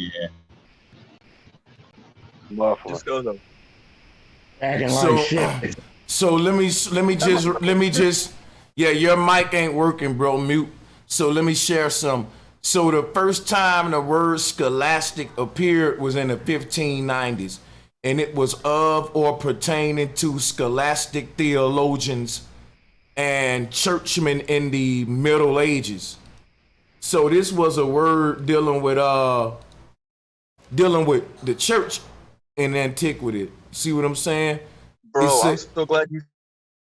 Yeah, he say. I'll just be real quick, but this is oh look, let me just say this real quick because you said 1590, right? Yeah. Well, see, like this is the thing about this matrix that a lot of people don't also take into consideration. I think is that they do pre-plan a lot of things and a lot of things they do line up on purpose. But I noticed, at least in my world, that a lot of things line up spontaneously through like the magic of being here. Like you say 1590 when we're talking about scholar, and you know that's the numbers 1, 5, and 9, which are the fire signs trine, which the sun is one of the Leo houses in that, and the other ones, you know, Mars and Jupiter are about that too. So go ahead. Yeah, that's crazy. And it say like dealing with of a school. But see, this is crazy because during the 1590s, you didn't have astrophysicists. You know what I'm saying? You had Pharisees, Sadducees, and theologians. You had, these would have been, the scientists during this time were religious men. A lot of people was dying because part of medicine was praying, was a prescription. Like they didn't know shit for real. It was very horrible times. Like, what I'm saying is like, if you think about what a scholar was, it was basically a person who was indoctrinated in its original etymology. That's deep because it ain't even related to school. It's related to the church because the church was like the school. They didn't have high school and college and middle school. School was the temple. It was the church. It was the law. It was the politics. It was everything. The church governed it all. You know what I'm saying? So the scholastic basically is a person that's reinforcing that same type of medieval indoctrination in modern ways. So anybody calling themselves a scholar, guess what they finna lead you to? Some Egypt shit, some Bible shit, some Anunnaki shit, and it's all gonna lead back to the same programming. But yeah, go ahead, man. Yeah, you definitely on with that one, bro, because that shit ties all the way back into the colonial periods and shit and colonization. Because if it goes back into the church and which were the ruling powers at during those times, and talking about the 1500s shit, from then to the 1100s all the way up to the 1700s, the church was kicking motherfuckers' doors and waving the 4-4s on people, man. They was crushing people's lands and bringing all the inhabitants under the rule of the Pope and the king and the queen, or whoever was funding them and in cahoots with them at the time. But shit, all that goes back into the colonial periods and shit when you really think about it in its totality, because the first institutions that were set up in order for you to even go study and be a part of a school of thought was for the colonizers. It was for the ruling class at that time and shit. Negroes wasn't allowed to participate in shit like that. So it ties all the way back into the colonization, which was stripping you of your natural pure thought and indoctrinating you with some whole other shit that you can't even explain to your next brother and sister. That's some crazy shit, bro. Hey, that's deep, bro, because that's exactly what was happening. The spell was casted. You feel me? So they casted us under the spell and gave us understanding and had everybody under the standing and the spell that we was casting. This is why everybody is so easy to get to accept what the broadcasters say. Because naturally, we were sort of type of witches in a way. This is the reason why they gave us free will, because they knew that the true art was a magical place, which is just making magic, what witches do. You feel me? So they gave choice, and they got us caught in the spell. You feel me? When we seen witch, we didn't know that it was the decision, but witch is witch. And witches sound like WITCHES, which is asking which is the right way, but it sounds like witches. So when we say which is the right way, it make us say witches is the right way, not thinking that it's saying that witches. You feel what I'm saying? So, but hold on, because this brings up a good question, though, right? This brings up a good question. Made it sound bad. Right. Do y'all think there was ever a time when around the whole world we had a similar kind of school of thought? Do you think there was a whole entire earthly shared school of? Hey, I'm gonna tell you. At one point, or do you think it was always indoctrinated? Guess what, Justin? Guess what? Not only do I think it, but I can prove it and I know it. Look, syncretism wouldn't exist if that wasn't the truth. The original language of every human on earth is the symbols that I be going into. In every continent you can listen, the most consistent thing in the world is these different depictions of flat earth. Ain't nothing else that consistent in the fucking cosmos, y'all. Prove me wrong. Bro, Oh no, I hear you. I can guess sing. that was saying more Look, specifically on it's language. that's what I'm saying. I think that the first language was related to these symbols that is associated with flat Earth. Now it'll be like somebody looking at me write a book in English, but they can't speak it, so they would explain the symbols that they see on the paper. Now that's kind of like what we doing with the flat Earth shit. Like we're looking at the images of the Earth, we looking at all these different symbols to show it in different ways, but we're explaining it from the one general concept of it being, the cosmos, the Earth.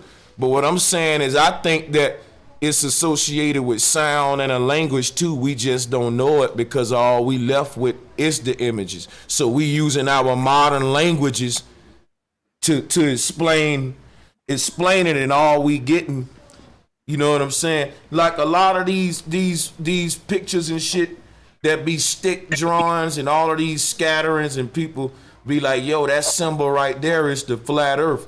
But I be like, damn, it's written like it's just an alphabet though. Like it seem like they carving this sentence in this ancient language on the wall. You'll see the planetarium or some shit that look like flat Earth, or even a helicopter, or even in Egypt, you see a cell phone. And it's like, yo, what we saying is a cell phone is written up here like it's just a fucking alphabet, or like it's part of the fucking, I don't know, man. There's so many theories I got on why that writing is like that, but maybe we can start throwing them on the table. But this is a good bill though, man. I'm gonna be quiet. Can I share something deep with y'all? Because I really like what you were saying about that, brother Sanchez, and like, how you mentioned there might be a connection to the origins of I mean, not specifically a group, but like, how you're saying like here in the Americas, some of us might be have this relation to like the Indus Valley. Well, I also think even the Africans have this connection, like we're speaking on. There was this connection at the time, because if you think about this real quick, right? In the African tradition, they have one of those songs. Y'all know Kumbaya. Well, the K is the 11th letter, right? And the 11th zodiac sign is Aquarius, which in Hindu is, or in Sanskrit, it's Kumbha Rashi. So there is definitely this connection with a specific language that we were speaking all around the world at this time. But that's what I had to say. Yeah, well, I would say it's a universal language, right? Being spoke, like we saying that we hear, we like a animal is speaking the same language, right? It can tell you that it was here and it was just passing through. You knew that it was, like, no matter what language you speak, you knew that it was just passing through because it said it and it was passing through, right? So a lot of things, like, you never heard the shit they say, actions speak louder than words. You know what I mean? Because our action was the first symbol that gave anything any action to it. You know what I mean? For any symbol to take place, we had to take an action, which is our stroke. The way that we stroke is the way that our penmanship, which is everything is your signature, is the way that is your sign. The way that you sign is the way that you would sign your contract to come in. So you written out a contract, and all of your DNA is just writing out in front of you. All your times is just playing out in front of you. You feel me? Which is the script that you was meant to be writing on. You feel what I'm saying? We riding on the script that we riding on. Just like how we get up and we get in our wheel and we might hit the script. Some people might call it the strip, but in the South, we Southern, we country, so we say script. Y'all say street, we say screet. You feel what I'm saying? When my people be like, man, we just crossing the street, which is trying to be straight and discreet. You know what I'm saying? Like a northerner might think we saying discreet, but we were saying just this street was just discreet. I'm on the street. You feel what I'm saying? Oh no, go ahead. You still going? My bad. No, I ain't cutting you off. Go ahead. No, you good, but because it's all about linguistics or the way that you are. So, like, if you are inside the culture, you can relate to what certain motherfuckers are saying. So this is how we able to separate each other from the culture, like East or West Coast, and like because you can tell where a motherfucker come by the way that he speak his dialect. You feel what I'm saying? So the tongue is the major thing that's pushing out our realities, and we know that we just under the spell. And once we start reading it between it, you start speaking your own language, which is your broken English, your broken tongue, which is your original way that you see the words. We know that duh is DA because it sounds like duh or DU or anything else other than T, TH, anything, because T sound like T. If we was utilizing proper ways of speaking the way that we was taught and not letting them persuade our thoughts by giving us false and silent things like for knowledge. Most people thinking that they have knowledge with a silent K and don't know that that silent K after that is just now. And without that W is just a no, which is the only no that we ever had, which is N-O. So no is just no. They didn't have to spell it different ways. This is what get everybody fucked up because everything is spelled different, which is a different way of defining it. So it's defining it. You can't find it. It's deafening because you really can't hear or determine what nobody was saying because you thinking of here. When I'm saying you can't hear, which is being here. When you thinking about listening, here is just here. So I'm gonna break some down to what I wanted to share with y'all about the whole flat earth shit. But if someone else, I think Dread's trying to get in. Go ahead. I wanted to say, like, I think there's a misconception when we talk about language, and a lot of people tend to cling on what they consider to be the original this or the original that. Now, one thing I learned a long time ago is that everything is universal. There is no singular university when it comes to the creator when they created this set creation. Just like a lot of people say that, it was just black people first and then white people came, or it was just white people first. The creator didn't do that. The creator made this world very versatile. That's all the way down to language. There was no one particular language, bro. I think that when the creator created everything, when it made this versatility on this plane, it not only made versatility with us humans, which we have whites, blacks, Hispanics, and all this different flavor, if you will. It did the same thing with language. I think that what had happened was that we have a group of individuals that we consider the dominant or the controllers. They are the ones that's picking and choosing what language is actually going to be the most dominant or what currency will be the most dominant. Because when you look at plants, there's not just palm trees everywhere. There's a different variety of plants. When you look at cats, there's not just one breed of cats. There's a variety of cats and dogs and ants and you name it, roaches, rats. You feel what I'm saying? The creator was very, very creative when it made all things. So I think we need to kind of back away when we say, yeah, this is the original language. No, man, it was multiple languages at the beginning. And just like the brother Huey just said, that the South speak a little different from the North, but we still can communicate. We still understand each other. You know why? Because if you go all the way back, nothing never changed. Different tribes might have spoke a different language, but they still was able to communicate with, they spoke in a form where their language is still allowed them to communicate with one another. I mean, it's obvious. Even when we talk about how the alleged white man colonized the Americas, and we taught them how to farm, they was nasty, et cetera, et cetera. Well, how the fuck was we going to be able to teach them how to farm, plant, and do all that shit if they never understood what the fuck we were saying to begin with? If I'm speaking mumbo jumbo, I wouldn't know how to follow damn directions. So there had to be some form of communication from the very beginning with all cultures anyway. Facts. I think it was just might be a broken up language. Matter of fact, hold on, let me make the last point. Puerto Ricans and Mexicans do not speak the same exact Spanish, but guess what? Them motherfuckers can speak Spanish to one another and they still can understand each other, even though they speak a different form of Spanish, bro. So, and I'll fall back on that. Go ahead. That's why I'm gonna tell you something right now. I don't think it's a such thing as different languages or different races. I think it's one race and one language that's being portrayed in different dialects. Because check this out, right? I was thinking about this shit. They say everybody's speaking a different language. Yet I can say I love you in English, and you can say the exact same phrase in your language, and it can be compatible and equivalent. See, if a person in New Orleans say I love you, y'all won't even know what they saying because they so country, even though we both speak in English. The crazy thing about it is, like, if you really think about it, what's going on is everybody speaking one language in different dialects, and overseas, what they call foreign countries, the dialect is bent so much that we think it's a whole nother language. But another language would say, think about this. Let me show y'all some. Remember what they showed us in the indoctrination with the space movies and the aliens and shit? What they show? They show the fucking aliens come to Earth and we don't speak the same. Yeah.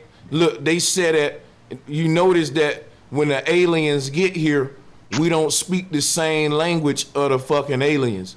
So now them aliens, like if some people came to this world from a whole nother ring, that'll probably be like a different language. You think so? And like what I'm saying is I'm starting to look at this shit on a bigger level. Like within this terrarium that we call Earth, all of us speaking the same language in different dialects, and like this shit is going on each ether or some shit like that. You know what I'm saying?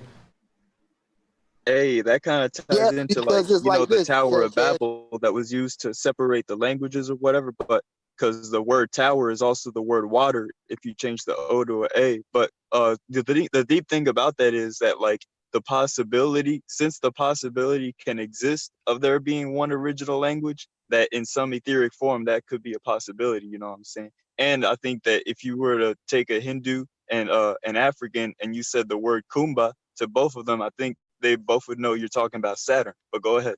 But see, I'm saying it's like this, bro. It's like this, bro, Sanchez. Everything is just one. Just like you said, it's one language, right? One sound, just like energy. We might look at it as positive or negative, but energy is just energy. A language is language. You feel what I'm saying? So like everything is being spoken and being said, like even without being saying it. Like that's what I was saying. Like silence is being something that's said. Like the tree is standing there saying that I'm standing here and I'm here. Like I'm a tree standing here.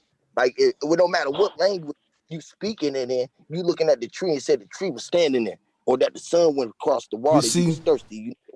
You feel what I'm saying? So like, no, if you said agua, whatever it is, you was just like, bro, I needed something to wet my mouth.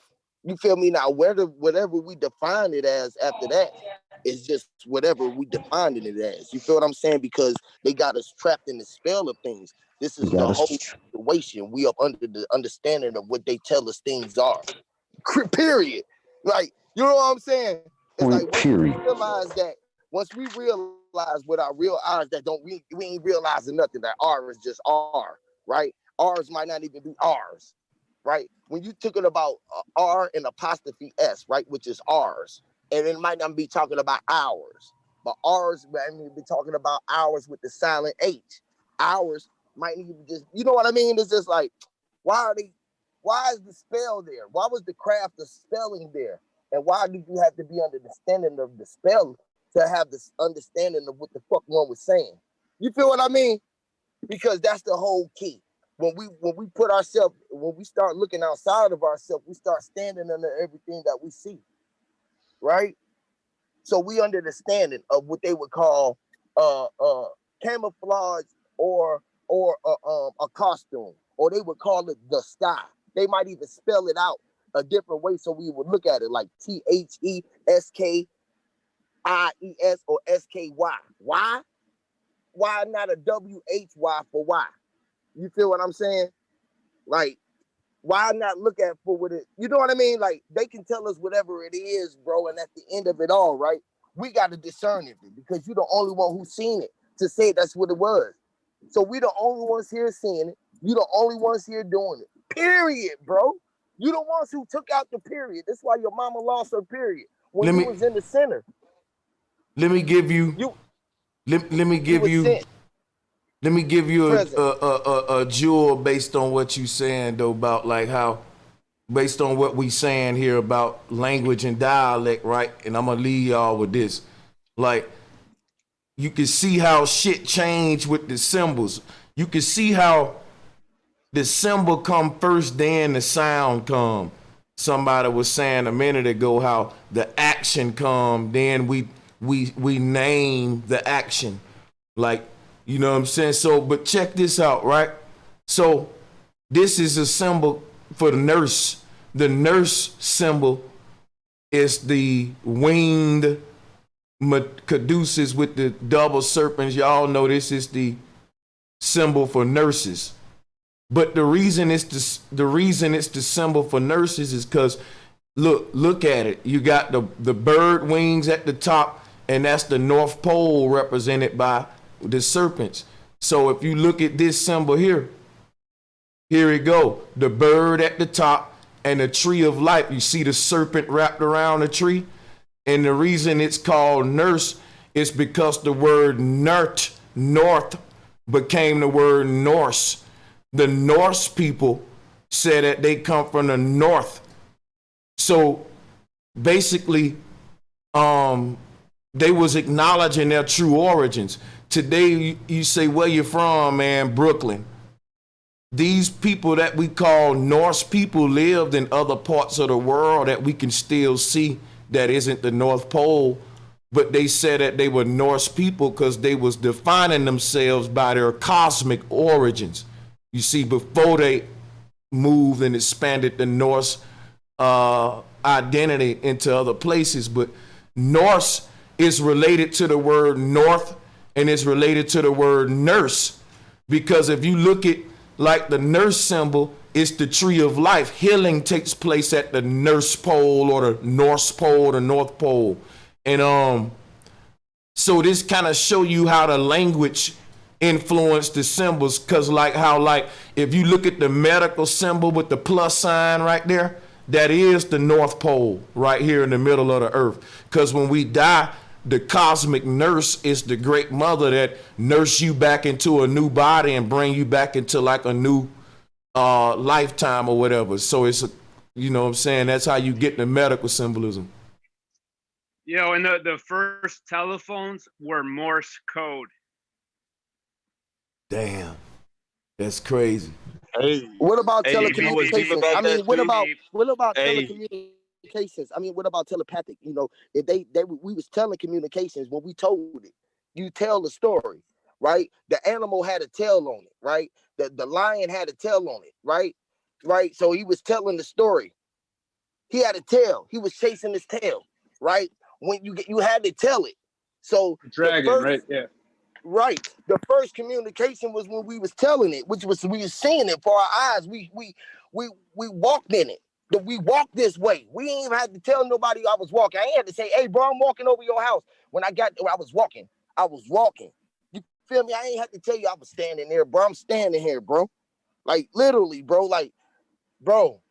Look, the vibration, this is what happened with the frequency, right? It's like the ripple effect, bro Sanchez.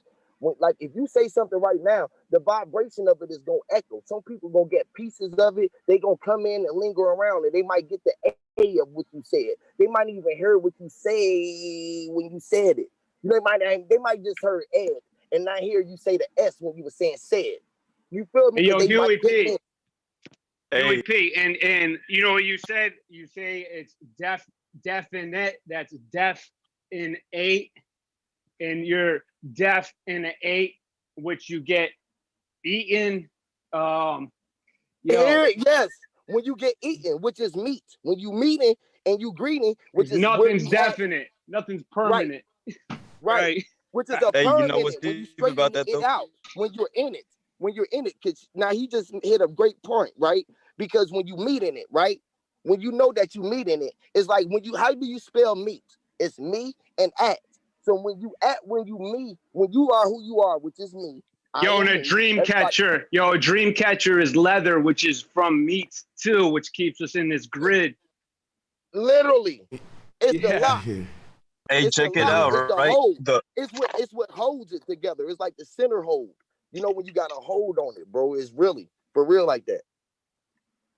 Hey, listen, so you know what's deep about that too is that the caduceus is another sign for the god Mercury, right? Which is the communicator, because if the two snakes are the sun and moon, then the message is what's portrayed through. Like we're talking about language, but the deep thing about that is that Mercury rules the 6th house, which is about enemies and diseases. When people run their Mercury dasha, usually disease comes, and so that's where the nurses come into play.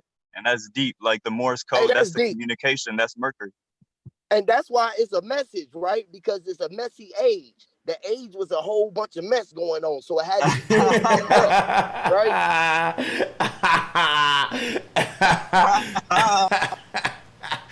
That's why it's a message, because it's a messy age going on and all that mess. And that's why we gotta use sage. That's why me say sage. This is why the message is to use sage. In the age of the message, you gotta use sage, which is cleaning up the atmosphere. In the mess, you see sage, S-A-G-E, and you see the message in sage. You see sage in the message. So all right, fuck it. You also see me in it, right? Break down the word Huey, H-U-E-Y. Break that down right quick. Well, the U is Y, right? H, right? And U is in it, right? E is E. Y is Y. Y is the question, right? Oh my God, man. No, let's stop. I'm just trolling. No. But shout out to you, bro. Shout out to you, my bro. Yeah. Hey, look, though. Everything is supposed to be broken down to its finest point, though. Once we start breaking it down, we read between the lines, we can see the truth. And we can see the truth where it's what'd you say? I like the way that fucking Dredd said. He said I forget his words. Don't let me use his words wrong. Damn. I used to always have that word right. Damn. Pardon me, God. I'm gonna leave it alone. But anyways, he said like it's the undisputed truth. Like the undisputed champion is like the undisputed truth, right? When you can read in between the lines and you can see it, right? Right? I'm telling you, it's definite. It's a definite. Some people can't hear it because it's definite. They ain't got the ears to hear it, which is being here, right? They don't use their ears to be here. When they were standing there, they didn't know they was there, which is to hear. There is T-H-E-R-E. Hold up, Huey. Hey, bro, what's your name? The bro with the dreads on the iPhone. If you was trying to interject, bro, let me know. Look, I'm gonna let bro do his thing, then I'm gonna go back to it out, you know what I mean? I'm gonna let him do his thing. No, you good, man, because I get talking too much, bro. You good. Okay, look, let's fuck it. So earlier, right, I had made a statement about certain shit. Now, you know, when I said it, you know, people high to keep in, but I'm like, you gotta follow me what I'm trying to say. So on your show, right, you talks about the mind, you know what I mean, how it can time travel, shit like that. So my question to you, Sanchez, is, so if a doctor diagnoses a person with psychosis, and you look up psychosis, that's the same thing that you basically preaching when it comes to time traveling and shit like that. You feel what I'm saying? So check me out. Just like they do when they say people get abducted by aliens. Fuck the alien shit.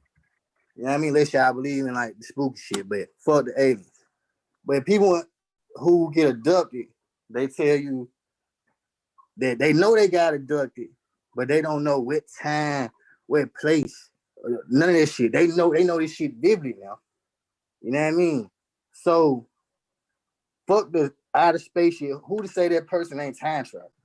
And then another thing, everybody on the panel getting their shit from books and scriptures and shit. Well, you gotta speak for yourself. I'm not. Okay, well, pardon me. Whoever is on here, and I getting their shit from books. Look, though. Let me finish though, player. And so, I know Huey. I know Huey making his own shit too. What you mean? I know Huey ain't reading what the fuck he's saying out of nobody's book. His shit is totally unique. You know what I'm saying? I'm saying so everybody up there. So what I'm saying? So where y'all getting y'all information from? Y'all read about this shit, right? Y'all read it somewhere. It's right in front of your face, bro. It's right in front of your face. Let me answer. Okay, so look, so who you think they got it from? So who you know? Look, who you think they got it from, though, my boy? They got it from you. I mean, we gonna go deep in the shit. We ain't just talking about who they get it from, and so on and so on. My shit ain't come from no book, though. At one point in time, though, These folks had to see some shit now. These folks had to been there to tell you this shit now. Niggas ain't just coming out of the blue with this shit. Hey. So my point is you. So my point is you though. When people who got schizophrenia, psychosis, or whatever, them folks mind be gone. Now, when you see crazy motherfuckers on the street talking to themselves, nigga, they not crazy. They stuck there. They ain't had a mind to come back to this motherfucker.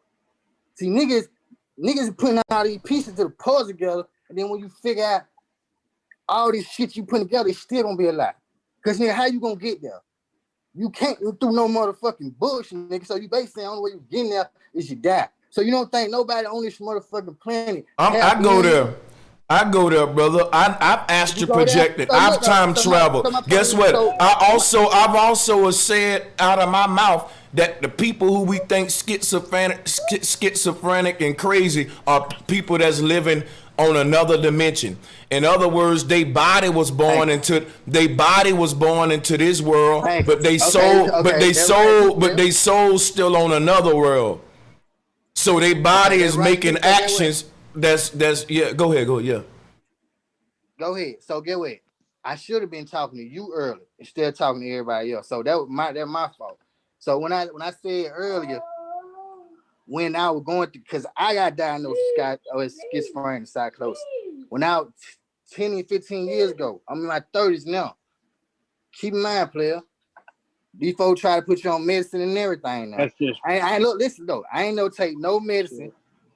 I ain't take no medicine. You feel what I'm saying? I got through this shit with my mind though. So listen here. If I tell you that, okay, what I was saying earlier, like if my mind went to like, oh, the edge of the earth. So that's how I got on the flat power. Keep in mind, I only been on this show or know about flat power. None of this shit. I ain't know this shit really exists.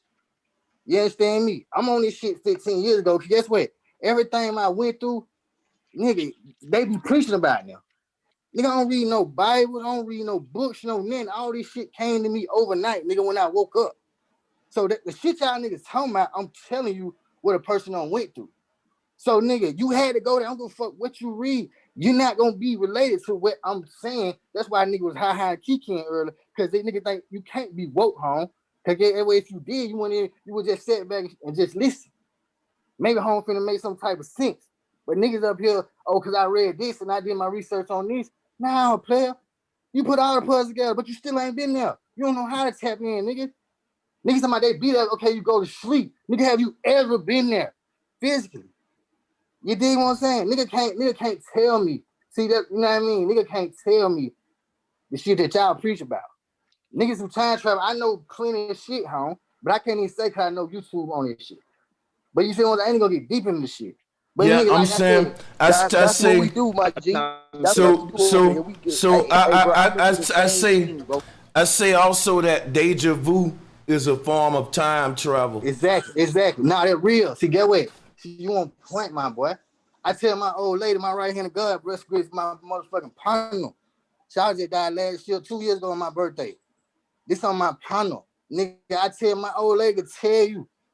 Nigga, when I went through, after I woke up, though, I knew so much shit. Nigga, I'm telling my old lady what gonna happen. Shit might happen 2-3 years later. Shit happened. She looking at me crazy. You feel what I'm saying? But see, I don't been through this shit. That's why when you talking about time travel, yeah. Hey, time traveling is like this, my G. Time traveling is going to the store because it takes time for you to travel to get where you're going. So time traveling is like, hold on, let me just try to tell you. Hey, look, I'm gonna tell you like this. Just hold on. You just said that you listening now. I might drop a gem over you. It might go. Hey, bro. So now check this out. This out, bro. I'm feeling exactly where you at, bro. So where my mind is at, I done been and back forward to where I'm going. Now it's forever, right? Now we've been on this thing for some time now. That's time traveling. Time is moving at all times. So long as we know what traveling is, you can't stop the equation of what traveling is. So it's something that's in motion. Time that is in motion. Time is always moving. You feel me? So time traveling, you time traveling everywhere you go. Now, a vehicle is a time traveling machine because it can get you through time and space and to another point from point A to B at a quicker pace than regular on your feet. Now, depending on how fast you hit the gas is how quick your time travel might be. Now, Most people don't realize that when you sleeping and you waking, when you going, when you planning to go somewhere, where you going, you seeing yourself at this position. You saying, man, I'm gonna go to the store and get me some buns. You was already there to get what you wanted already there. That shit you had to think of that thought to manifest it into reality so that it can appear once you appeared there. Don't nothing appear there without you being there. You are the vibration to make everything have its point, to make it exist, because you are the only thing. Now, time won't exist without me or you and it. Now, I am I. All of us on the panel say, I did this, or I am about to go to the store, or I am the one who came on this panel. I am the one who listened with my headphones. I'm about to speak. And guess what? I'm about to shut down right? in like 10, 15 minutes. That's what I'm about to do. Cool. But yeah, keep cool. going. Let me just hit this last little spot, and I'm gonna be good with it, because I just want to get this little piece real quick. Because you talk about time traveling. Time has got to deal with this space and this time that we in. It won't exist without you and me in it, which is the I'm. Now, if you read in between the lines of time, which is T-I-M-E, you see the T, and then you see I am in it, which is I'm. You see me at the end to let you know that you was in it. You are it. It is it. It is what you are. You can't stop having time, which is you. You are the only thing that is traveling to see your clear view, bro. Period.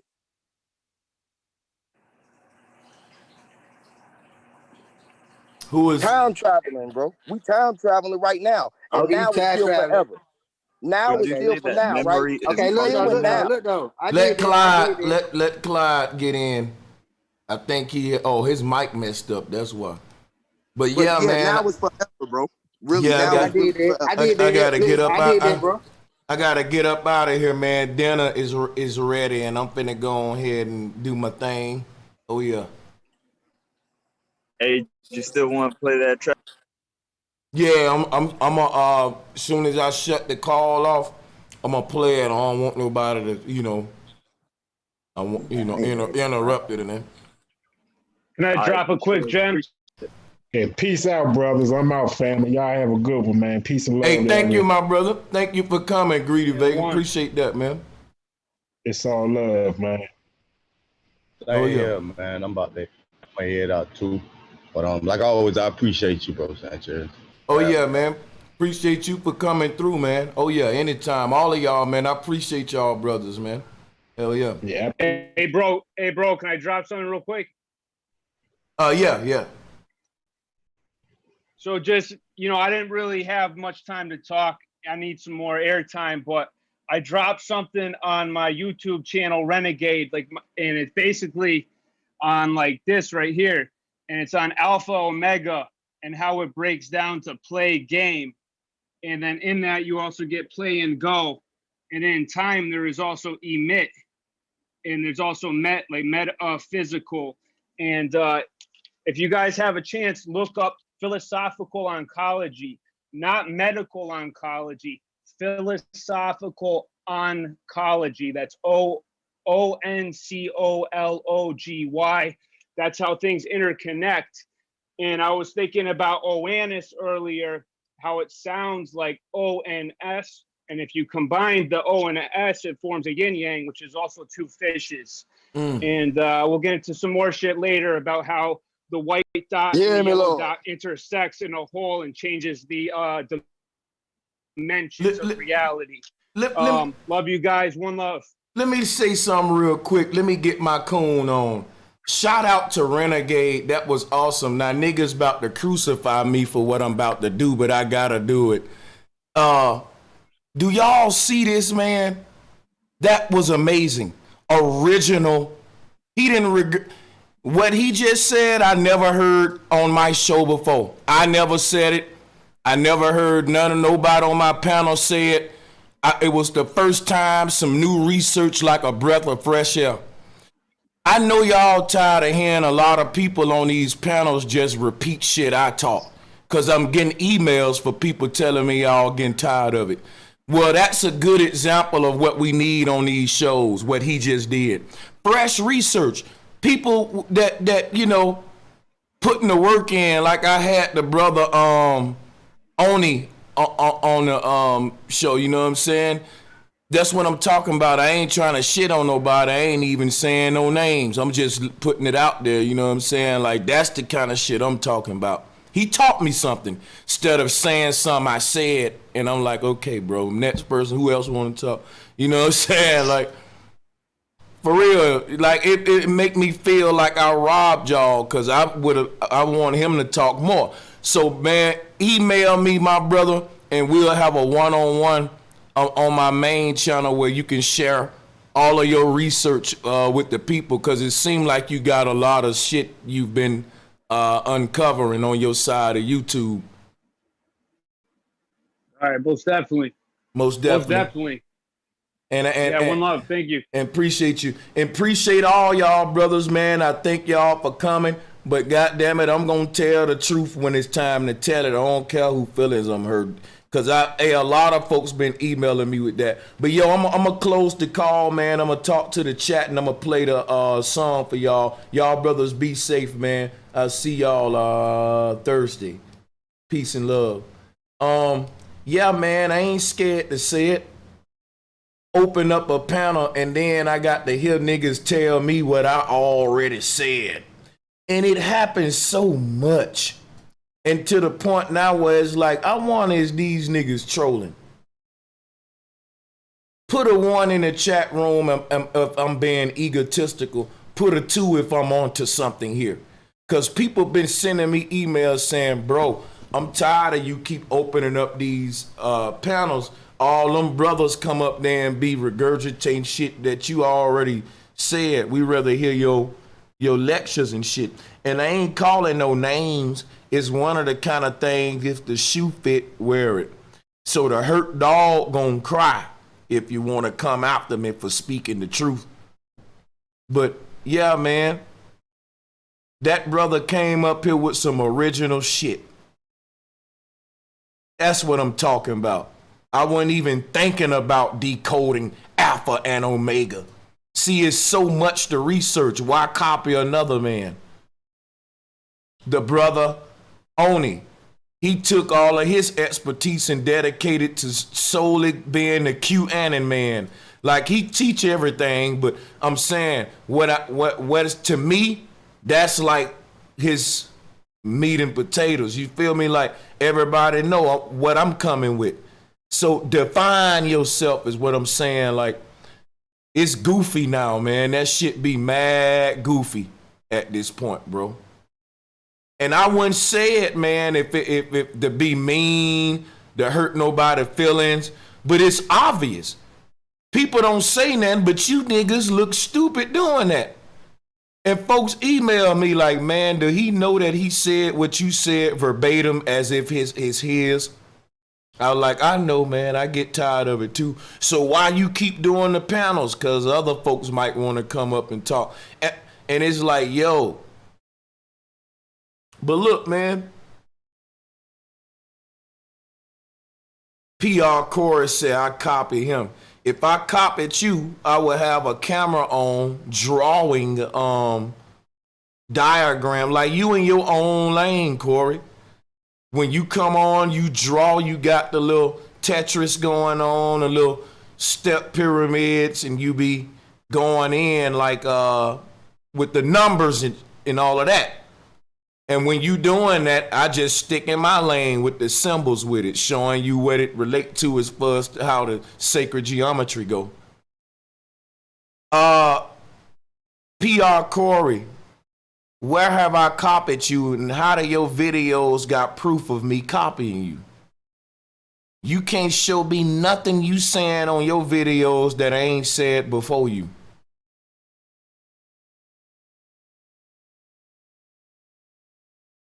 I don't got time. I haven't ever watched your videos enough to copy them. Like, I don't have time to watch other people's videos, and I ain't finna sit here and argue with you about me copying you. That's a bold statement.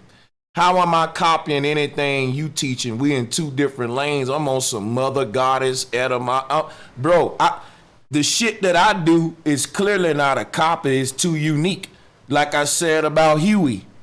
Put a 1 in the chat room if you think I copy off PR Core. Put a 2 if you think I'm being genuine when I tell the brother, man, I'm not copying you, I'm original. Let's see what we get. Put a 1 if you think I'm copying off niggas. Put a 2 if you think I'm truthful when I tell y'all I'm original in my research. There you go, PR Corey. The people gonna speak.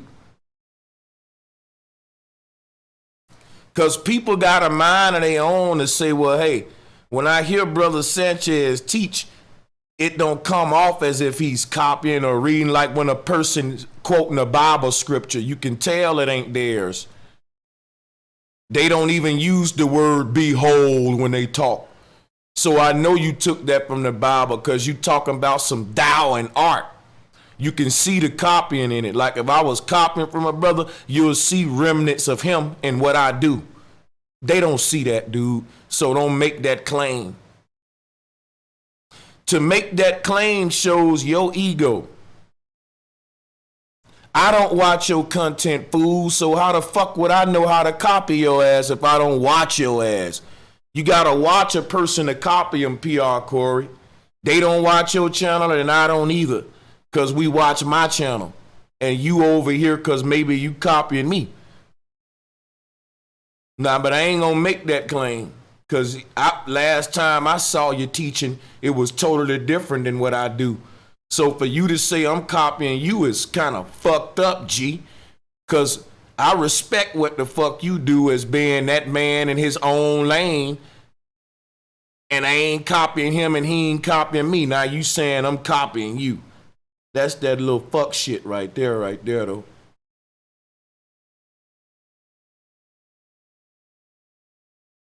Yeah, that be that little ego shit, man. Y'all niggas be having your panties in a bunch.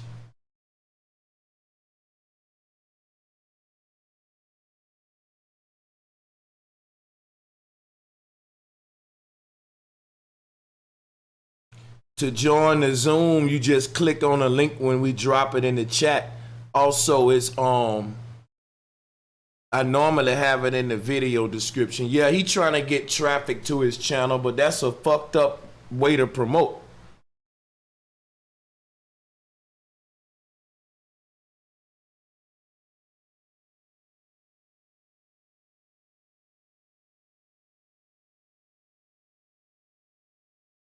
If I watched your video, I comprehend why you saying this.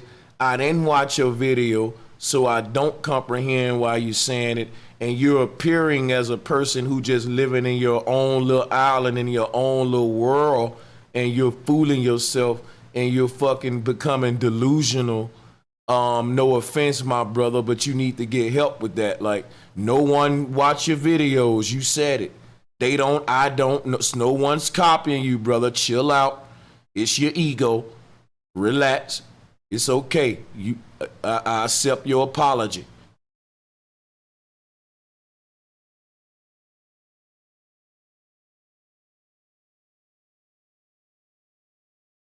Yeah. So, yeah, man.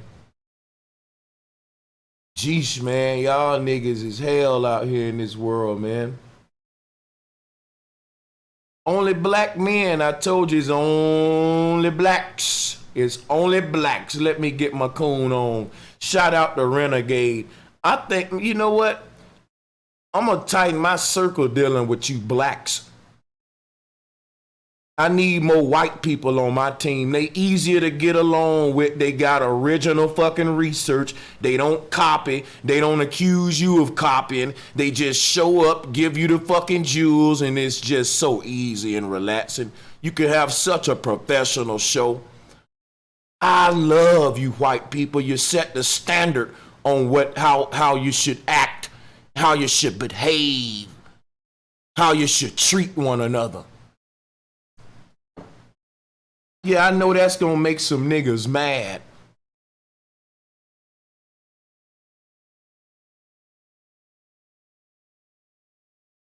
Cause you niggas, boy, y'all just fucking savage.